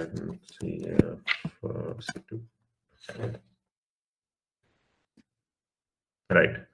So here the SIP parameters we need to maintain it here for all the users. It should be enabled. The data should transfer between the systems properly. Suppose you wanna do the debugging. Okay, if some issue appeared and you wanna debug the queues, then you need to add your user here and you need to enable for the debugging. Okay. Suppose my user ID is there, I need to add here. I need to assign the debugging assignment. Then only you can able to debug. Otherwise, you can't. Even if you stop the queue, but you can't able to debug with your ID. So to debug anything with respect to the queues, you need to mention your ID here with a debugging. Okay. So SIF parameters are done. Looks fine so far. So now let us go to our actual thing. So as I mentioned in the PPDS, master data we need to enable with the help of the advanced planning checkbox in the respective master data. Okay. So via that you will transfer the master data. Okay. But for the transactional data to enable it, so it's a real time. So whatever the transactional data is there, it should be real time. To make the transactional data in real time between your PP and PPDS, So you need to enable the transactional data transfer. So that will be there in the advanced planning only. So right where you have activated the advanced planning, right? So there only it will be there. So in the first thing we have activated, right, under the same thing only, you need to settings for the data transfer. Sorry. So here you need to maintain the, so whatever the transactional data you wanna in transfer between the systems. So all the transactional data you need to select. Okay, all the transactional data will flow automatically to your PPDS. So any doubts here? This one-time setting or One-time settings. So like how you enable the advanced planning, right? So this is a one-time setting. After setting up this, the transactional data is in real time. okay, thank you. Yeah. And where is that assignment then? Which one? So these are our transactional data, right? So Right. now in the PPDS, we may have some key figures. So that is something. So we need to assign those key No, figures to. no, no. We don't have any key figures. Key figures will be there in the IBP. The PPDS, we don't have any key figures. Okay. Okay. So like whether my transactional data is properly moving or not. In generally in PP or S4HANA, how you will verify whether the transactional data is there against your product? You will verify in the MD04, right? In the MD04, you have all the requirements, all the receipts, everything will be displayed there, right? Mhm. So whether that is properly there in the PPDS or not. So we have a T code called SAP APO RRP3. That is a product view, we call it as. Mhm. So Mhm. that you need to check it in the product view. Whatever the data you are seeing in the MD04, that should be properly available in the RRP3 screen as well. So if both are in sync, that means transaction data is flowing seamlessly. There is no difference. If certain differences are come, so some inconsistencies are there. Some stock is available in the, I'm able to see in MD04, but not seeing in RRP3. Okay, so then we have some jobs are there like CCR, comparison and reconciliation. Okay, so via CCR, you will compare your PP with the PPDS, and whatever the differences are there, it will publish to the respective system. Okay. Thank you. Yeah. Right. So this is done. So after that, when we are going for the any planning and all, so basic number range setup is there or not, all those things will verify. So that will be also there in the advanced planning only under the global settings. So you go there. Yeah. So whether the number range and everything in place or not. So because when I take a run, okay, the PPDS, so the orders will be generated, right? Planned orders or the procurement orders. So that has its own number range that you need to make sure that is in place or not. Okay.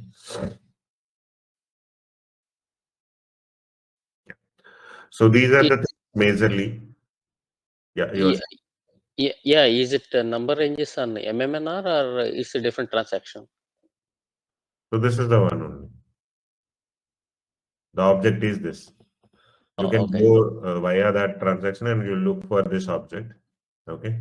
So this is an object for us. Just verify our number range is there or not. So Okay. orders will be created with this.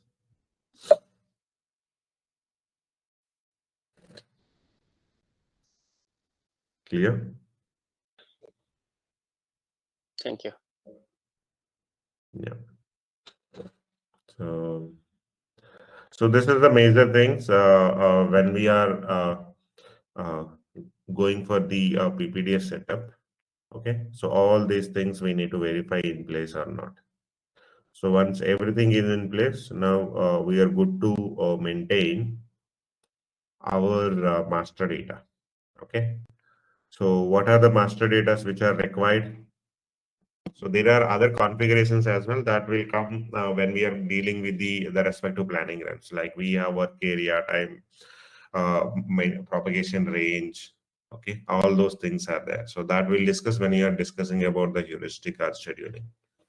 So, but this is the basic settings we need to verify before activating the master data for the advanced planning. Okay. So now, so let us discuss about the master data required for a PPDS. So what are the master data required for the PPDS? Any one of you? Quickly. Material master locations. Yeah, material and the plant. Next. Work centers. Yes. So work Bombs. center Hotels. and then routing Bombs. and production version, right? What Yeah. else? Bombs. Yeah. So we need a bomb as well. Yeah, bomb and then production version. What else?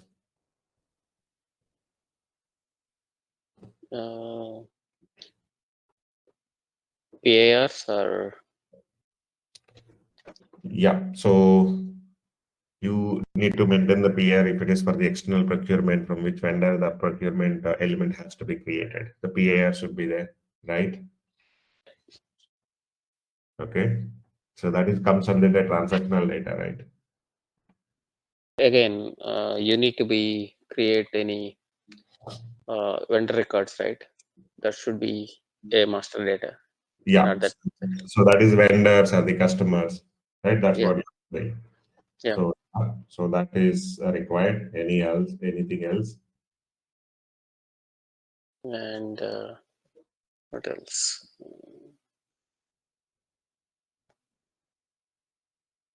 Yeah, subcons also comes under PAFs. Yeah, yeah. So this is the major master data, right? If I look That's into correct. right. So now, so whatever the master data we are calling, right?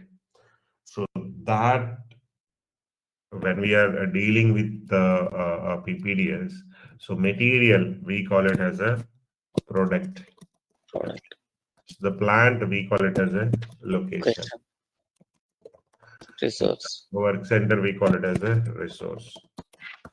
And this is PDS. and BOM. Okay, so combinedly we'll move the production version to the PPDS. So all these things will be available under the production data structure. That is a PDS we call it as.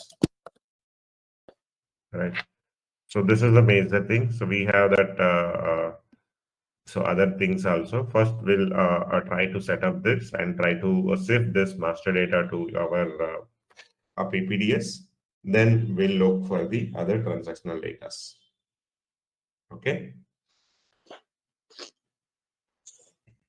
So far, any doubts?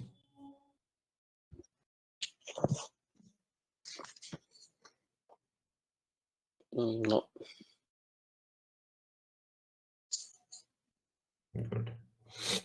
So let me quickly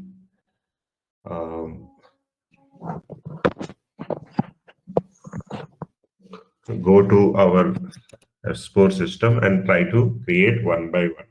Okay. So let us create one material. So well, our own master data. Let us say we have one FG. Okay. T1 underscore FG01. So this is the nomenclature we'll follow. Okay. So it has two raw materials. Let us say What is T1 means? some prefix I have given just for our materials. Okay. So RM01, okay, T1 underscore RM02. And let us create one SFG as well. Better. Okay. So this T1 one SFG 01. So SFG will be formed with the help of, let us say, with the help of this raw material, and right. Yeah. So my FG will be found with the help of SFG01 and RM2. Okay. And within SFG2, it is going to manufacture with the help of the T1 RM01. So let us create these four materials. With this structure, we'll go ahead. Okay. So let us quickly create our material master. So T1 underscore FG01 and mechanical engineering and Fort of initial product.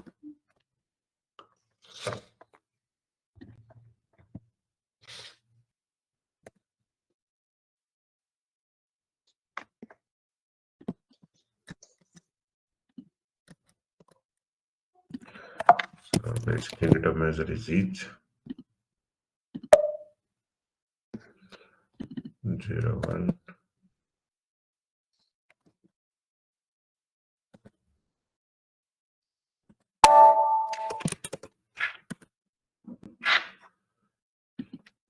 These are the known availability check 02. That's fine. Authentication when not required. And when we are going in the PPDS, right, MRP type we generally maintain as X0.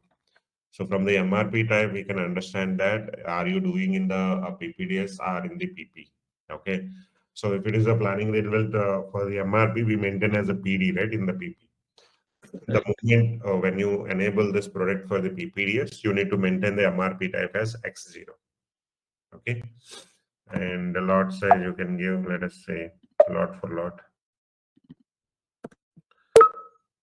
And MRP control, just choose any MRP controller. Right.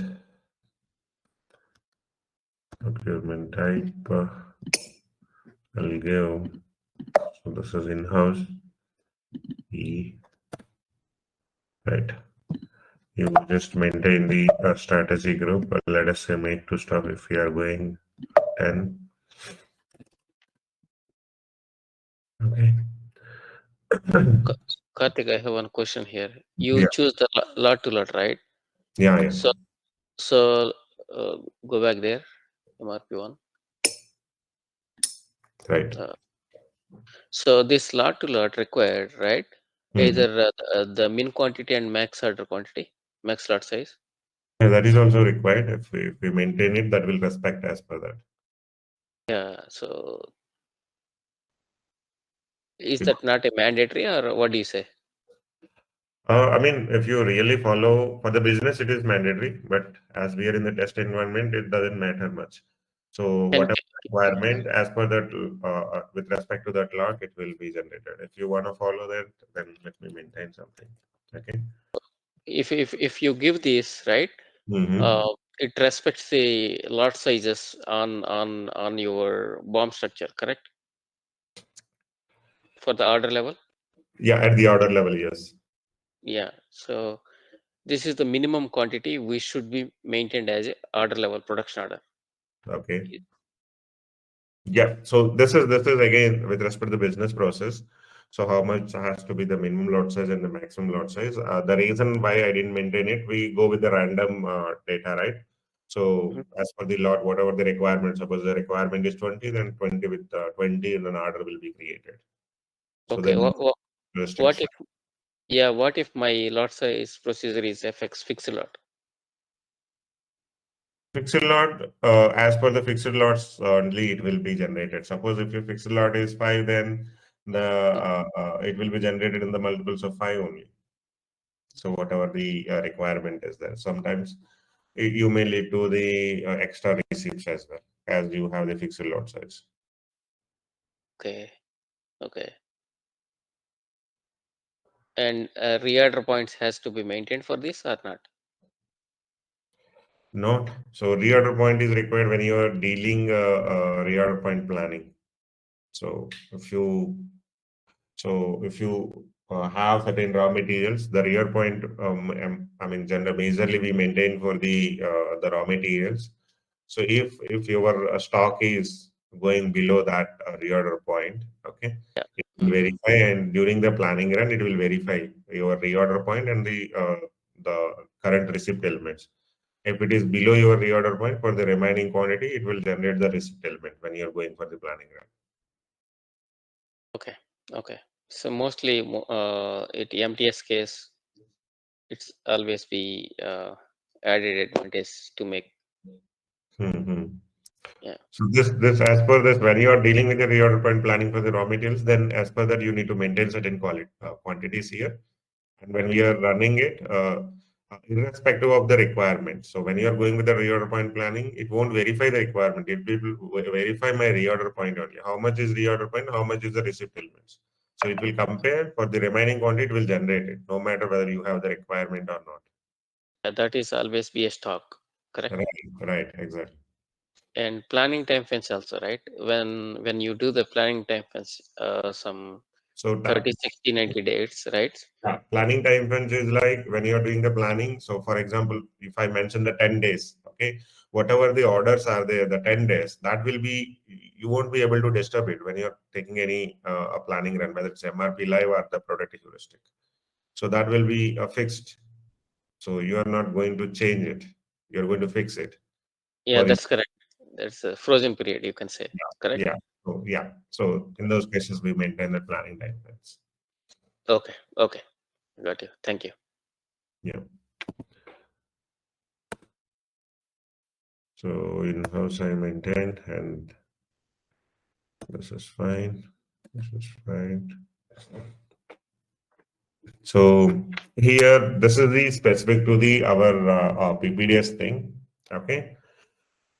So here only whether you want to enable for the PPDS or not. So with the help of this only, we are going to whether you want to have this product in the PPDS or not. So you need to check box this.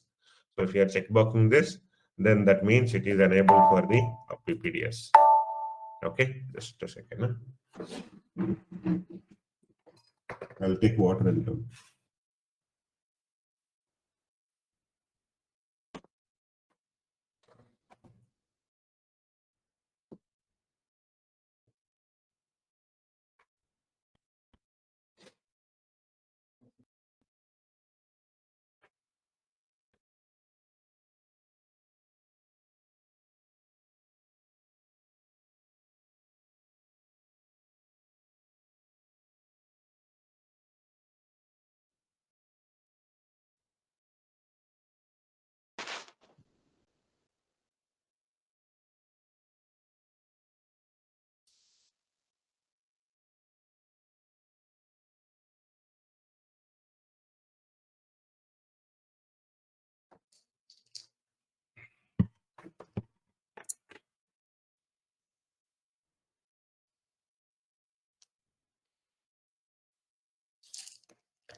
Right.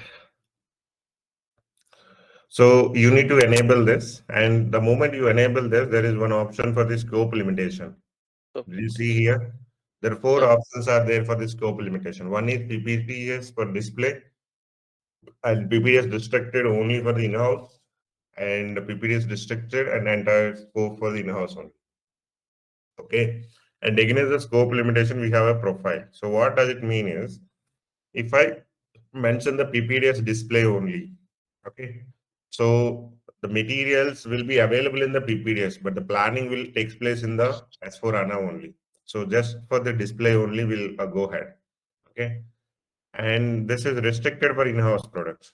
So whatever the in-house products are there, which are activated for the PPDS, and that will be restricted as per the scope profile. Okay, so what does it mean?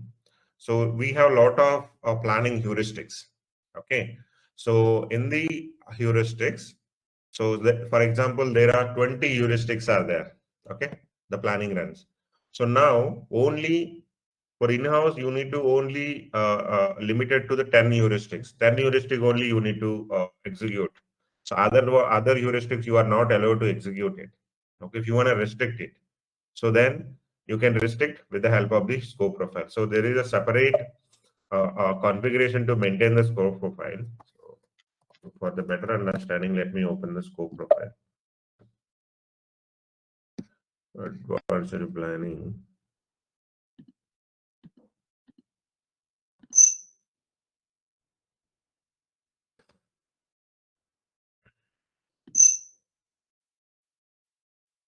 Yeah, you can see the scope profile here. So this is a scope profile, for example. Under this, allowed heuristic algorithms. So if you see here, if you click on this, so these are the allowed heuristics.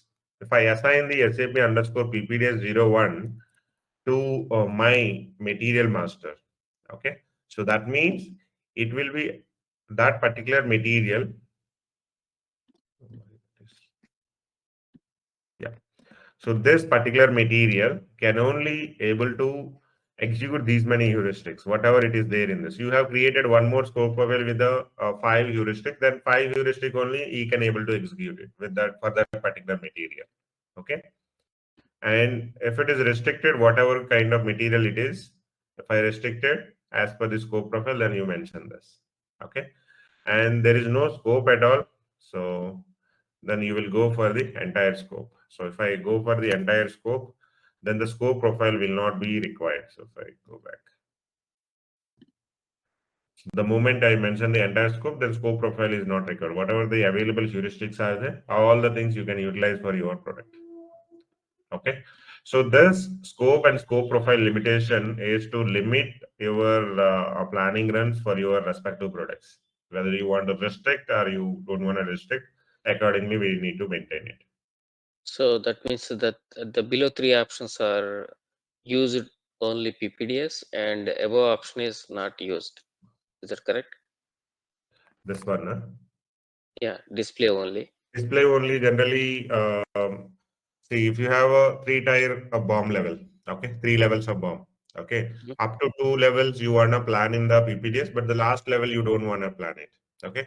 So the last raw material section. So in those cases, you just go for the display only. So the The planning is taking place in the your S4, the normal for the environment, last bomb. right? Last bomb. Okay, okay, got it. So it's not mandatory that all the entire BOM you want to consider for the PPDS for advanced planning. If you want to limit it, then you can choose this options. Okay, yeah. Mhm. Okay. So right now I'm not maintaining any scope profile. Okay, there is no restriction. Whatever it is there, we are going to use it. So that is the reason I'm not maintaining the scope profile limitation. So Okay. if you leave it blank, that system uh, respects that it is Yeah, yeah. entire. There is no Okay, limitation at all. okay. Thank you. Okay. Right. And the base unit of measure we maintain as a whatever the base unit of measure you need to go ahead.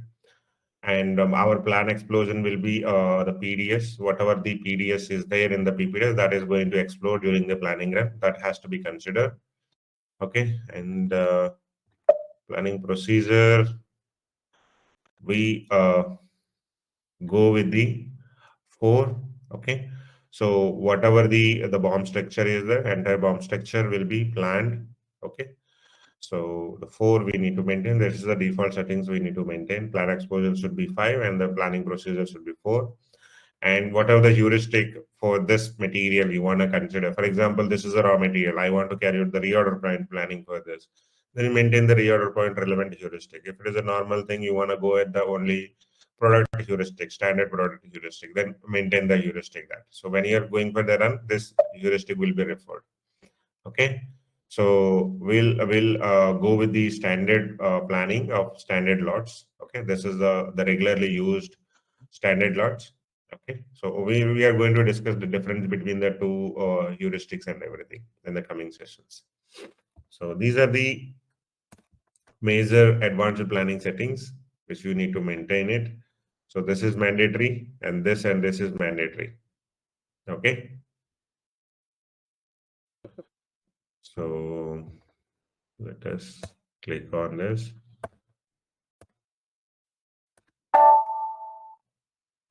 Valuation class, finished product, 100. Okay. Yeah.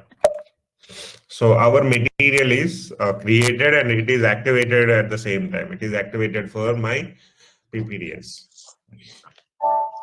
So whatever the material we created and it is activated for the PPDS, that means immediately it should transfer to my PPDS system. So how do I verify that?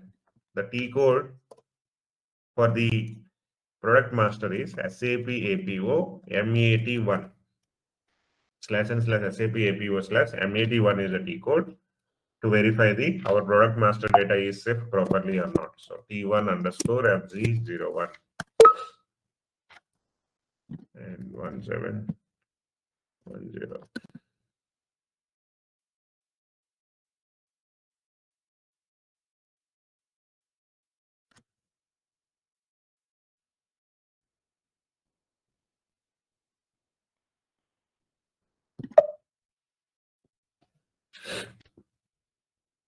Right. So it is updated. So now if I go to the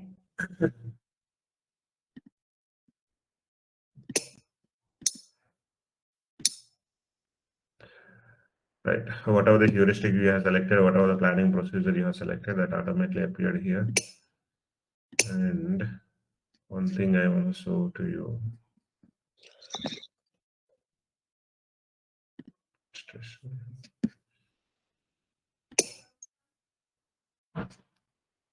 Yeah. So if you see here, it is shifted to our PPDS via this business system group BSG. Okay. This is the common linkage between your source system to your target system, that is PPDS. Okay. So material is shift properly to our PPDS. But I forgot to mention one thing. So before shifting the material master, your location should be there in the PPDS. Your plan should be there. So right now it is already there, but the procedure should be. So whatever the plans you want to activate for the PPDS, there is a T code. So SC38 /SAP APO plus create underscore location.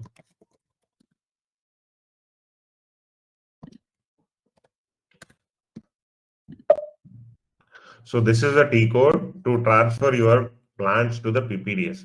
This is a common for the your business partners also, like whether it can be customer or the vendor. Okay, so we are going to transfer via this only.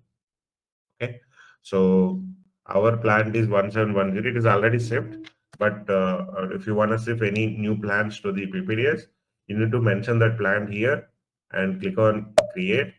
It will be moved to your PPDS. Right now it is saying it is already ingested because it's already done. So how do you verify that? If I'm shifting the plant to the PPDS and whether it is properly shipped or not, so you can verify via T code SAP APO LOC3.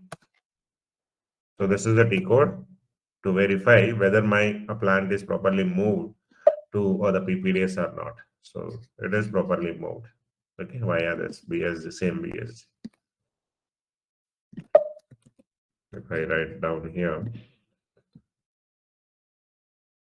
to verify this, the T code is /SAP APO MAT1 and location will be /SAP APO /LOC3.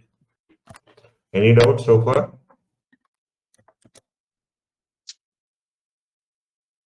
No. You are able to follow, right? Yeah. Okay, good. Can you write that T codes on the sheet? Yeah, I have write it down right here. Yeah. M81 LOC3. So that we need to verify in the previous side.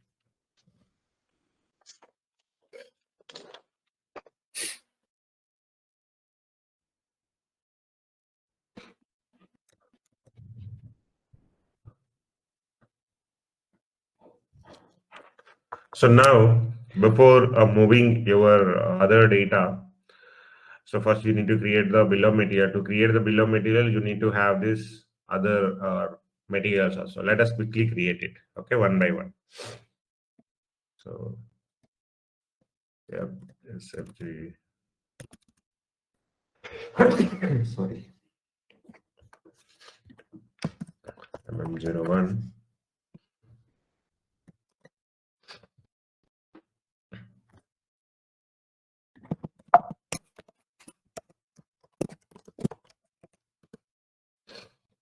Advanced planning also required.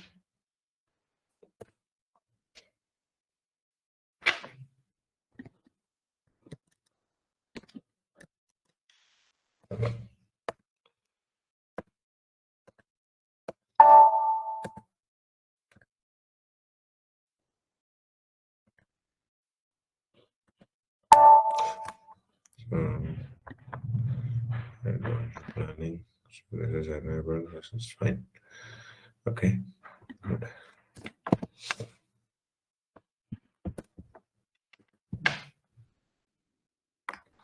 So yes, class. I need to change.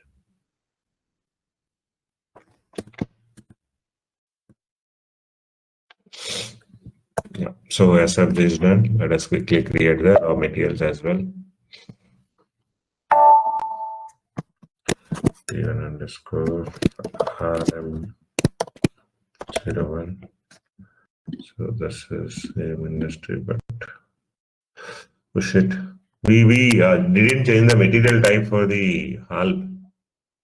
That is the reason I'm wondering why valuation type of Yeah. is coming. Okay, whatever we created, we created with the wrong material type. Yeah. Let me rename this to 2 then.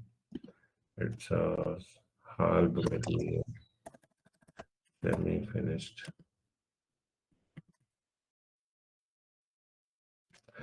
Do you remember there is one settings to display the technical names as well? Somewhere it will be there at the starting.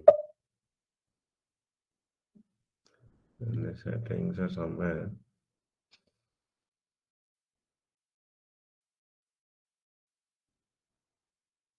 If you maintain that,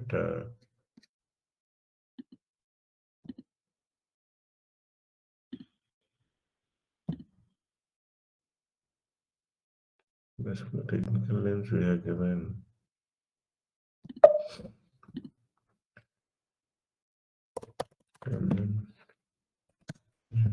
I think you can change the material type, right? Yeah. No, there is one option to enable this. If it is finished product, it has a technical name like font, right? That is also will display here. Setting is there to, along with the description, it should display the technical name as well. So anyway, let us find manually. Just verify when your semi-finished product is there or HALP is there. Go to MMBE. MMB, yeah. MMB. Okay. So here, I think it's something different.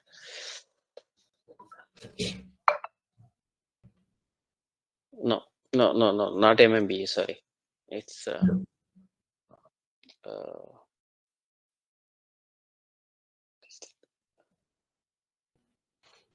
Yeah, technical. What we are looking for? So actually, I'm looking for, see, if I look for any kind of transaction, so generally along with this, the technical name also will come. So, for example, finished product, the FORT will come. If it's a raw material, ROH will come. So somehow Okay. So there is one setting, right, generally to enable this. Okay. Do you aware of it? Sorry, I'm not aware of this setting, that setting. Okay. Yeah, I remember so I think ECC it is directly coming as a. I think that is coming in Material Master itself. So when you go and click on I, in there you can see that HALB or FART, but not here, Karthik. Okay. But somewhere at the starting screen level only, if you select the display the technical names, automatically it will enable you to So the can tech. you go to That is can you at go to the table level, SP? right? Like at the technical names and everything. No. Go to SPRO, Logics General. Okay, SPRO, Logistics General. logistics, logistics general. Material Master. Where is this? Yeah, material. Top there. Okay. Setting for key fields. Just setting key fields. Yeah. Define material type. Define material type.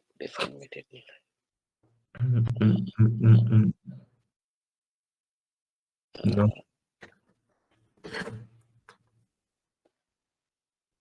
Search with the defined material type then. So material type.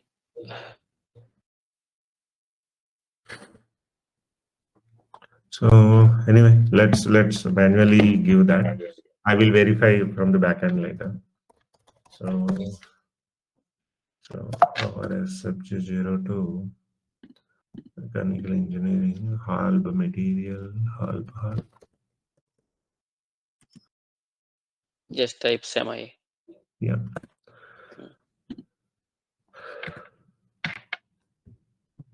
Enable the advanced programming. So SFG02.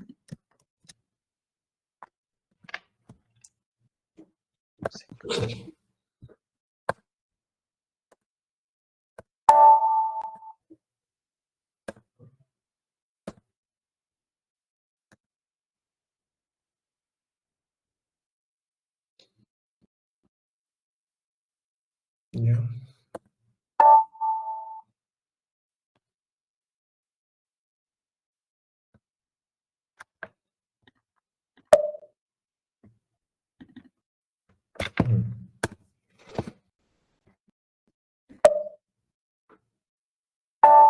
Yeah. So our semi-finished product also created instead of this SFG02 I mentioned. Okay. So now let us quickly create the raw materials as well. So RM01 and raw materials.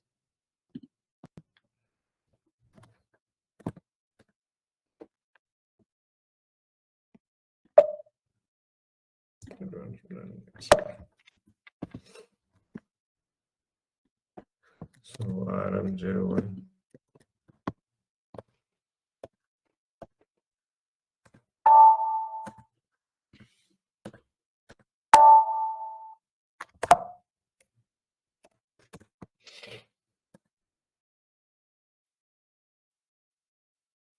Yes.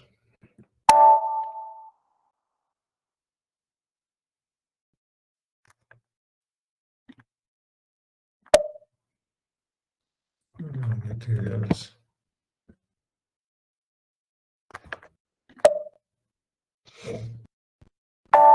Yeah, one more raw material also let us quickly create. So just copy this.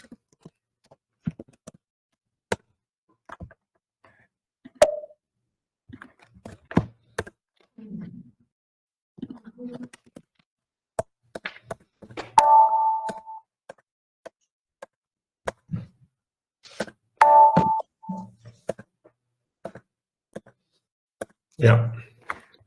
Yeah, Karthik. It's a transaction OMS2. Go to OMS2. That's OMS2. Okay. Here FERT, see anything? Select that.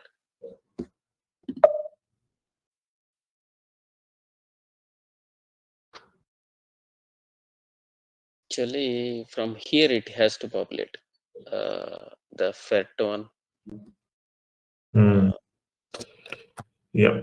So basically here we need to mention that what are the views you want to have it for this kind of material type and all, right? That's correct. So it gives you the FERT and then finished product like that. Yeah. Okay. Good. So now we have created our required products. Okay. So once our FG is created and SFG and the raw materials are created, so whether those are properly shipped or not, you can verify it. Okay. So what is the T code? MAD1. Okay. So other way is you can verify in the table /C59. No, should be /backlog. Material location. Okay. Product log level. Okay. Yeah. So sorry, our 1710. Like that.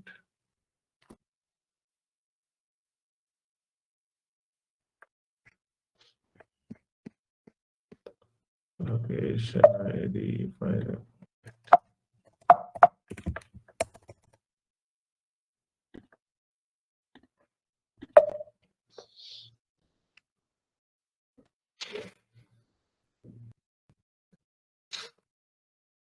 These are the technical IDs.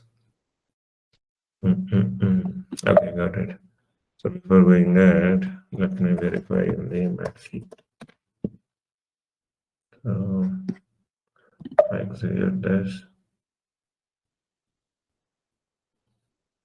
our products FI or product number come down.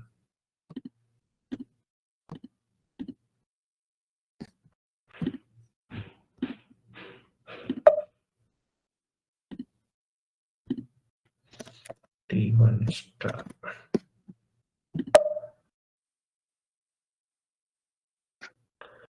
Yeah, so here is our materials T1 FG01, T1 SFG01, and T1 SFG02, and all. So it is properly pushed to our PPDS. Okay, you can verify individually one by a MAT1.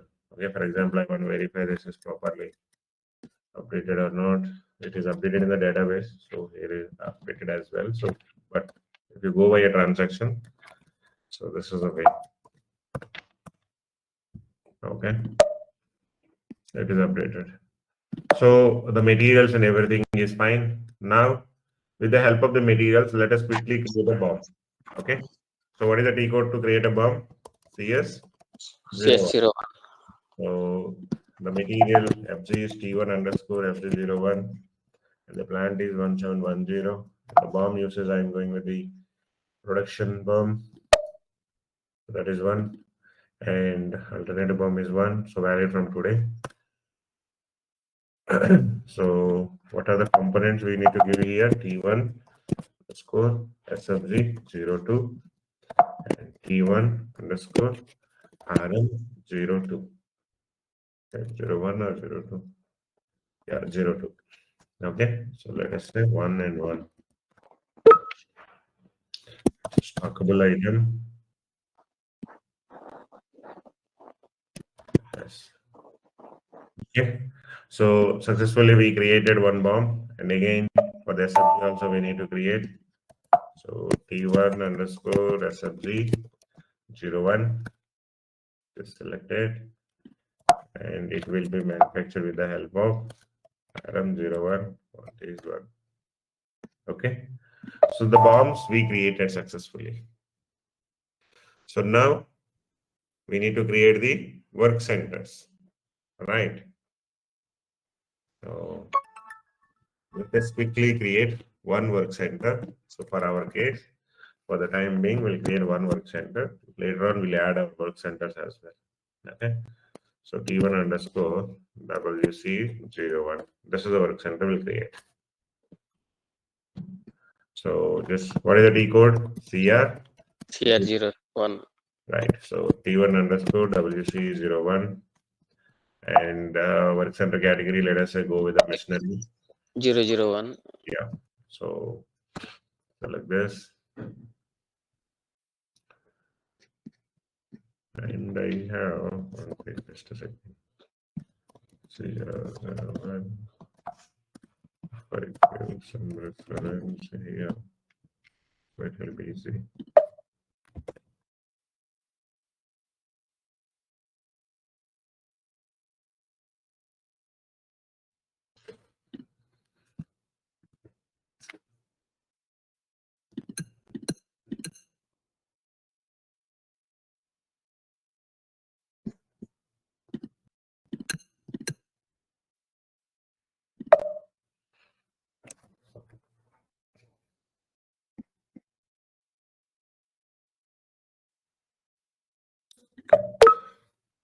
Skip. Go to the basic data.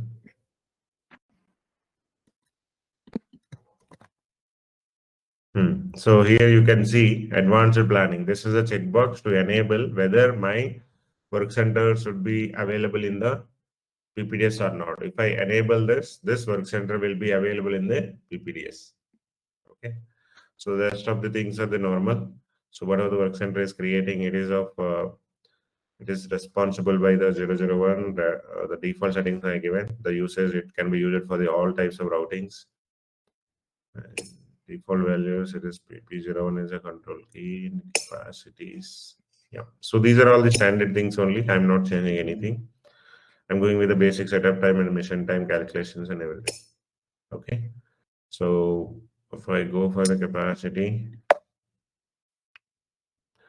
and here every day 10 hours, we can utilize this capacity. Okay. Okay.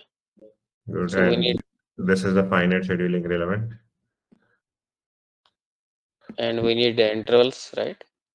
We need intervals and shifts, right? Yeah, if we enable the shifts for our center, then first we need to define the shifts, then come and assign the shifts here. Okay. So first we'll go with the generic things only. Later we'll come to the shifts. Okay. Okay. So good.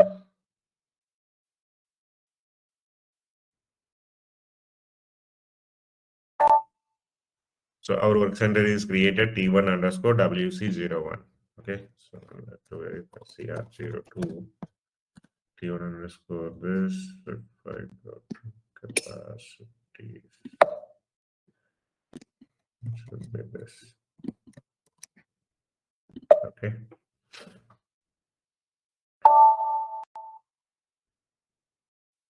Right. So now, whatever the work center we have created, okay, and I have enabled for the advanced planning as well.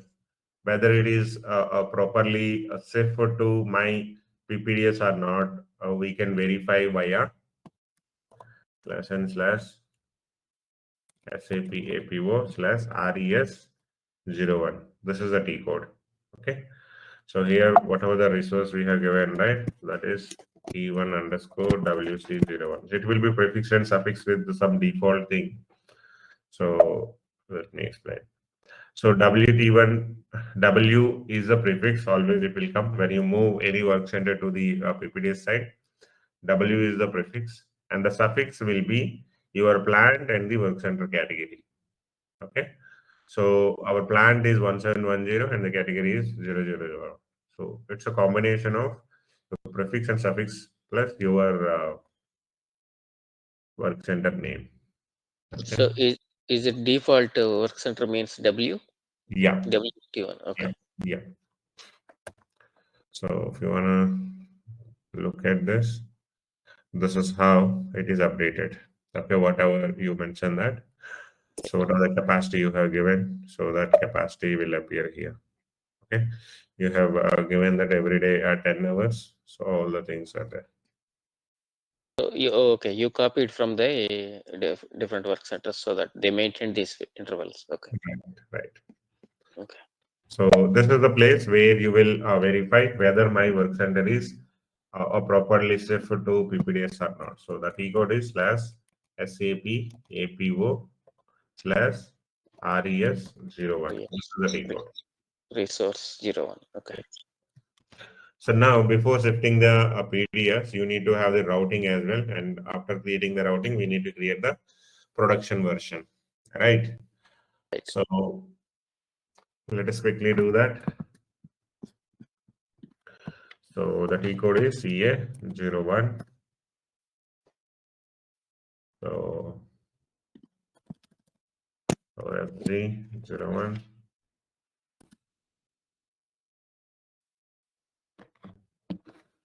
And usage is for production. Yeah. And Great. status it is for released. Okay. And the operations, let us maintain select T1 underscore WS 01 and control key will go with the standard PP01 and operation 01.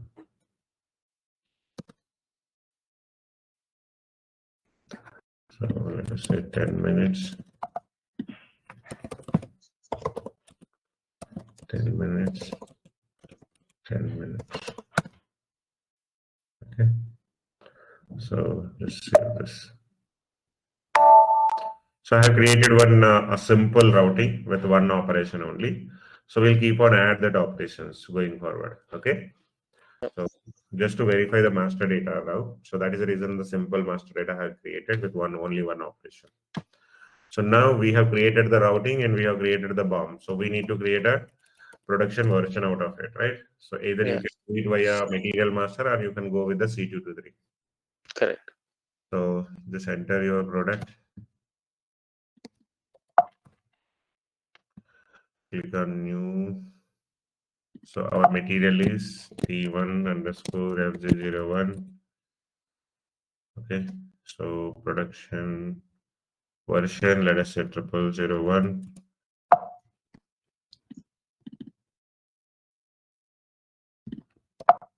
0001. So valid from valid to. So it is valid from today. Yeah. Valid to say 31st and 999, whatever.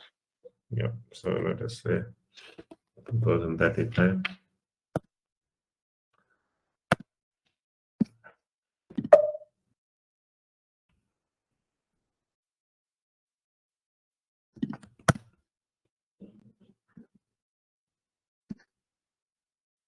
Do the consistency check again. I don't know why it is.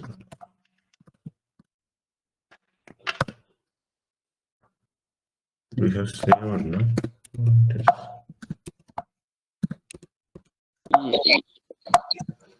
So go to new.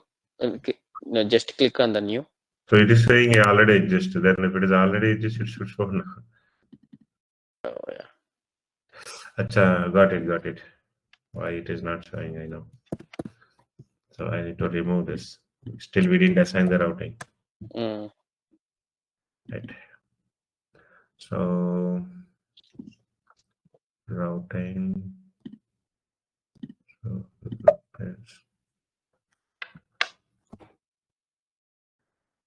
routing is just assign it. And there is only one bill of material. This is it. 01 and 1. Yeah. So check it. Yep. Yeah, looks fine. And click on go and save it. So click on save. Yeah. So PVV created successfully. Okay. So now we need to shift this to our PPDS. Right. Yep. So the key code to shift my production version to PPDS is plus N plus SAP APO or cut to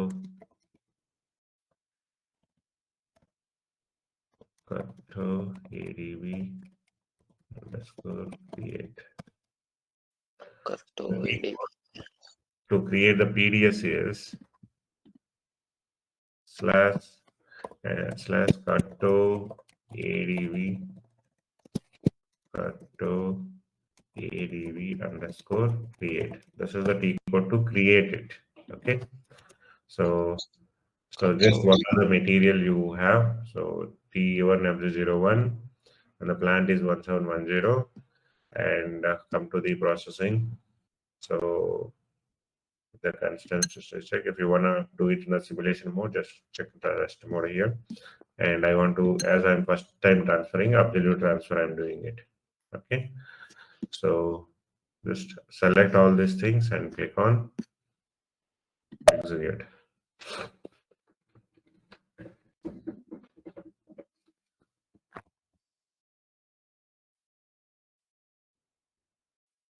This is the transaction where cut to ADV, right? Right, cut to ADV underscore create. So this is a T code. So via this only we'll transfer the PDS to PPDS. Okay. Okay. So successfully we Question. Yeah. So, during demo, you were saying there is no need to make any extra efforts sending the master data and transaction data to PPDS. No. Right? So I told there is no need to create a integration models. Okay. So Okay. so we are not creating integration model for transactional data and master data, right? So there is an alternative ways and simplified ways I told. So that simplified ways for the material master, that advanced planning checkbox, for work center, that advanced planning checkbox. But for the PDS, you need to run this T code. Then only you can. So Yes. yeah, So other every master. time when we run, we have to execute this T code. Maybe there's always a background job should be scheduled Right. every night or something. Right. Okay. So it is totally based upon how frequent the new materials you create. Okay, new PD production versions you create. So based upon that, we'll set up this up either weekly or daily. Okay. Okay. Thanks. Yeah. So we have shifted the PDS. So now we need to verify whether it is properly shifted or not. So the T code is /SAP APO cutto simu. Okay, /SAP APO /cutto underscore simu. Whatever the product is there, T1 underscore FG01. Select this, execute.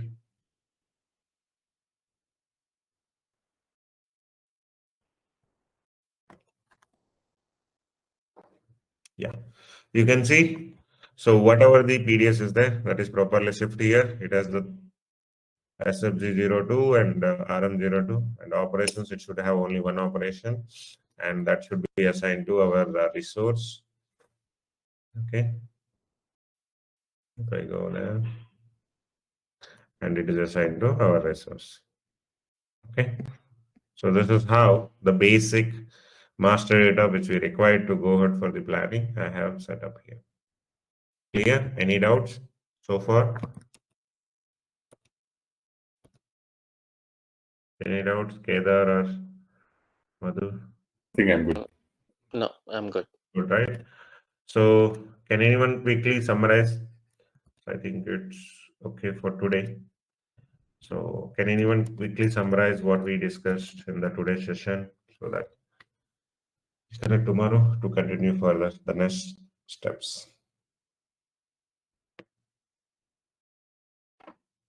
Yeah. Madhu or Kedar, any one of you? Yeah, I can summarize. Yeah. So firstly, we created all connections, proper connections are PPDS activation required, whatever the connections, right? Those Okay. basic settings. Yes. And then verified for the transactional data what transactional data is inbound from PPDS to S4 that has to be accurately transferred. Okay. And then we create a master data. Right. So all master data are verified in the PPDS side, whether that is transferred all information to PPDS to use. Mm-hmm. And then again the final production versions transferred via program, right? Mm-hmm. And verified on PPDS side whether PPDS pick up that production versions are accurately or not, and link up with all the master data requirements for that PPDS.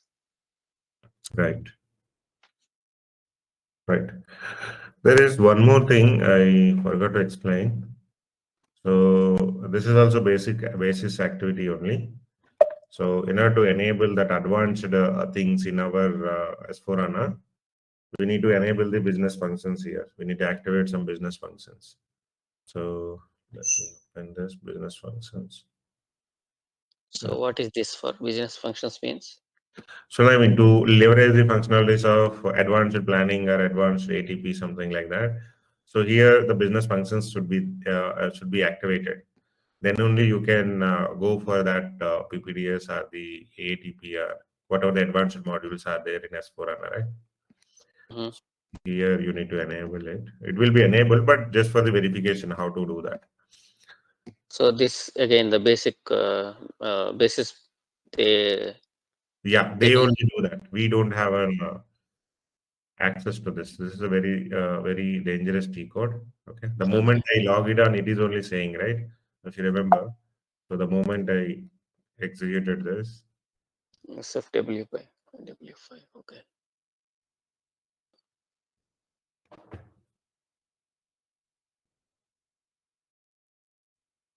so you can see careful. So Mm. it is directly it's saying that if something is deactivated, it entire the things will be collapsed. So do you really want to go ahead or not? So it's a little dangerous decode, but just for the verification, we don't deactivate or activate anything. But just for the verification, how do I verify is whether my advanced planning is activated or not? So come down. So this is APOPPDS. This should be enabled. These two. Okay.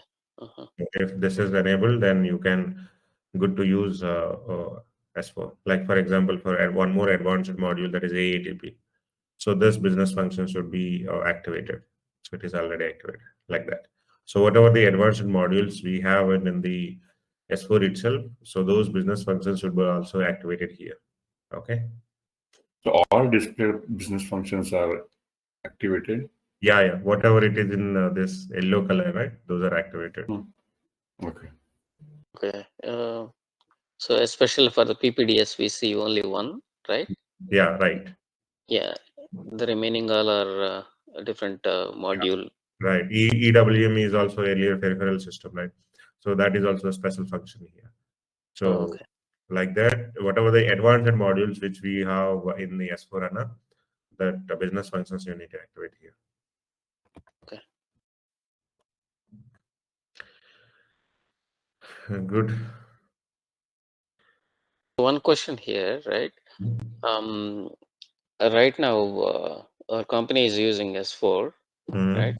They do uh, means they do activated this in 2020. Mhm. Last 4 years they are using it, but Mhm. they couldn't. They don't know exactly how to enable PPDS, right? Mhm. So, is there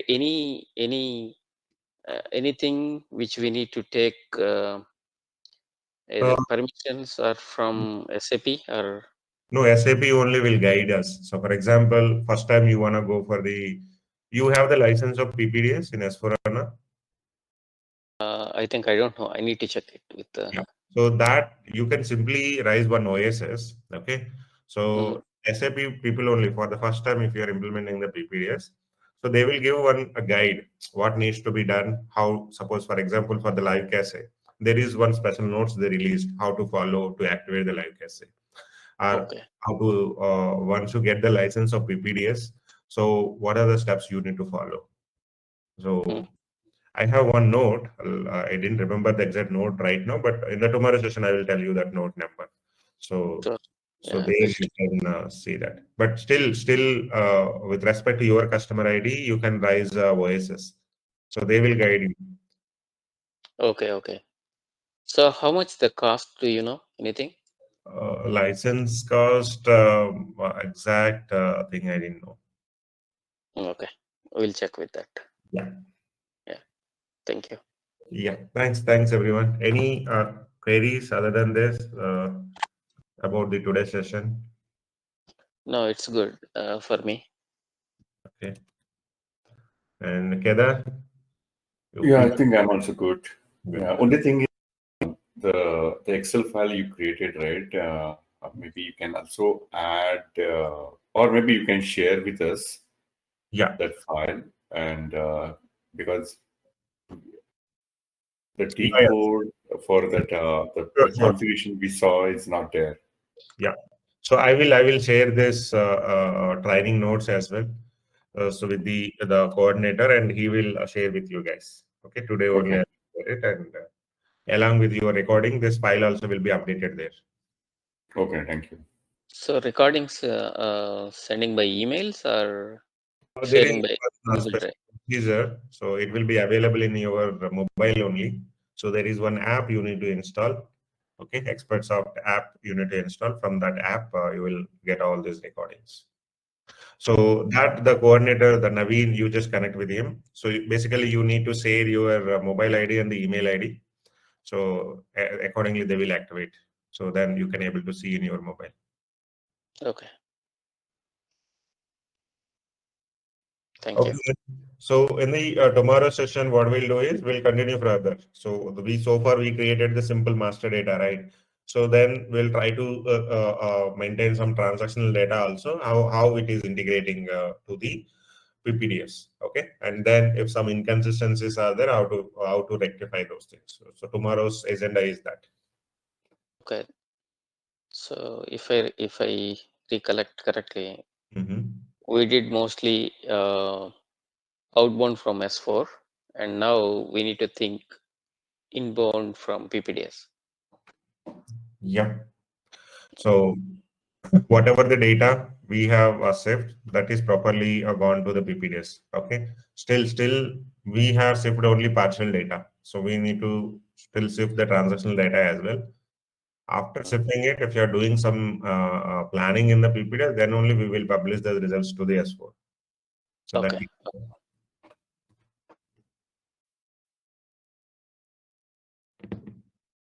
Okay. Okay. Thank you. Okay then. Thanks guys. Bye bye. Thanks. Bye.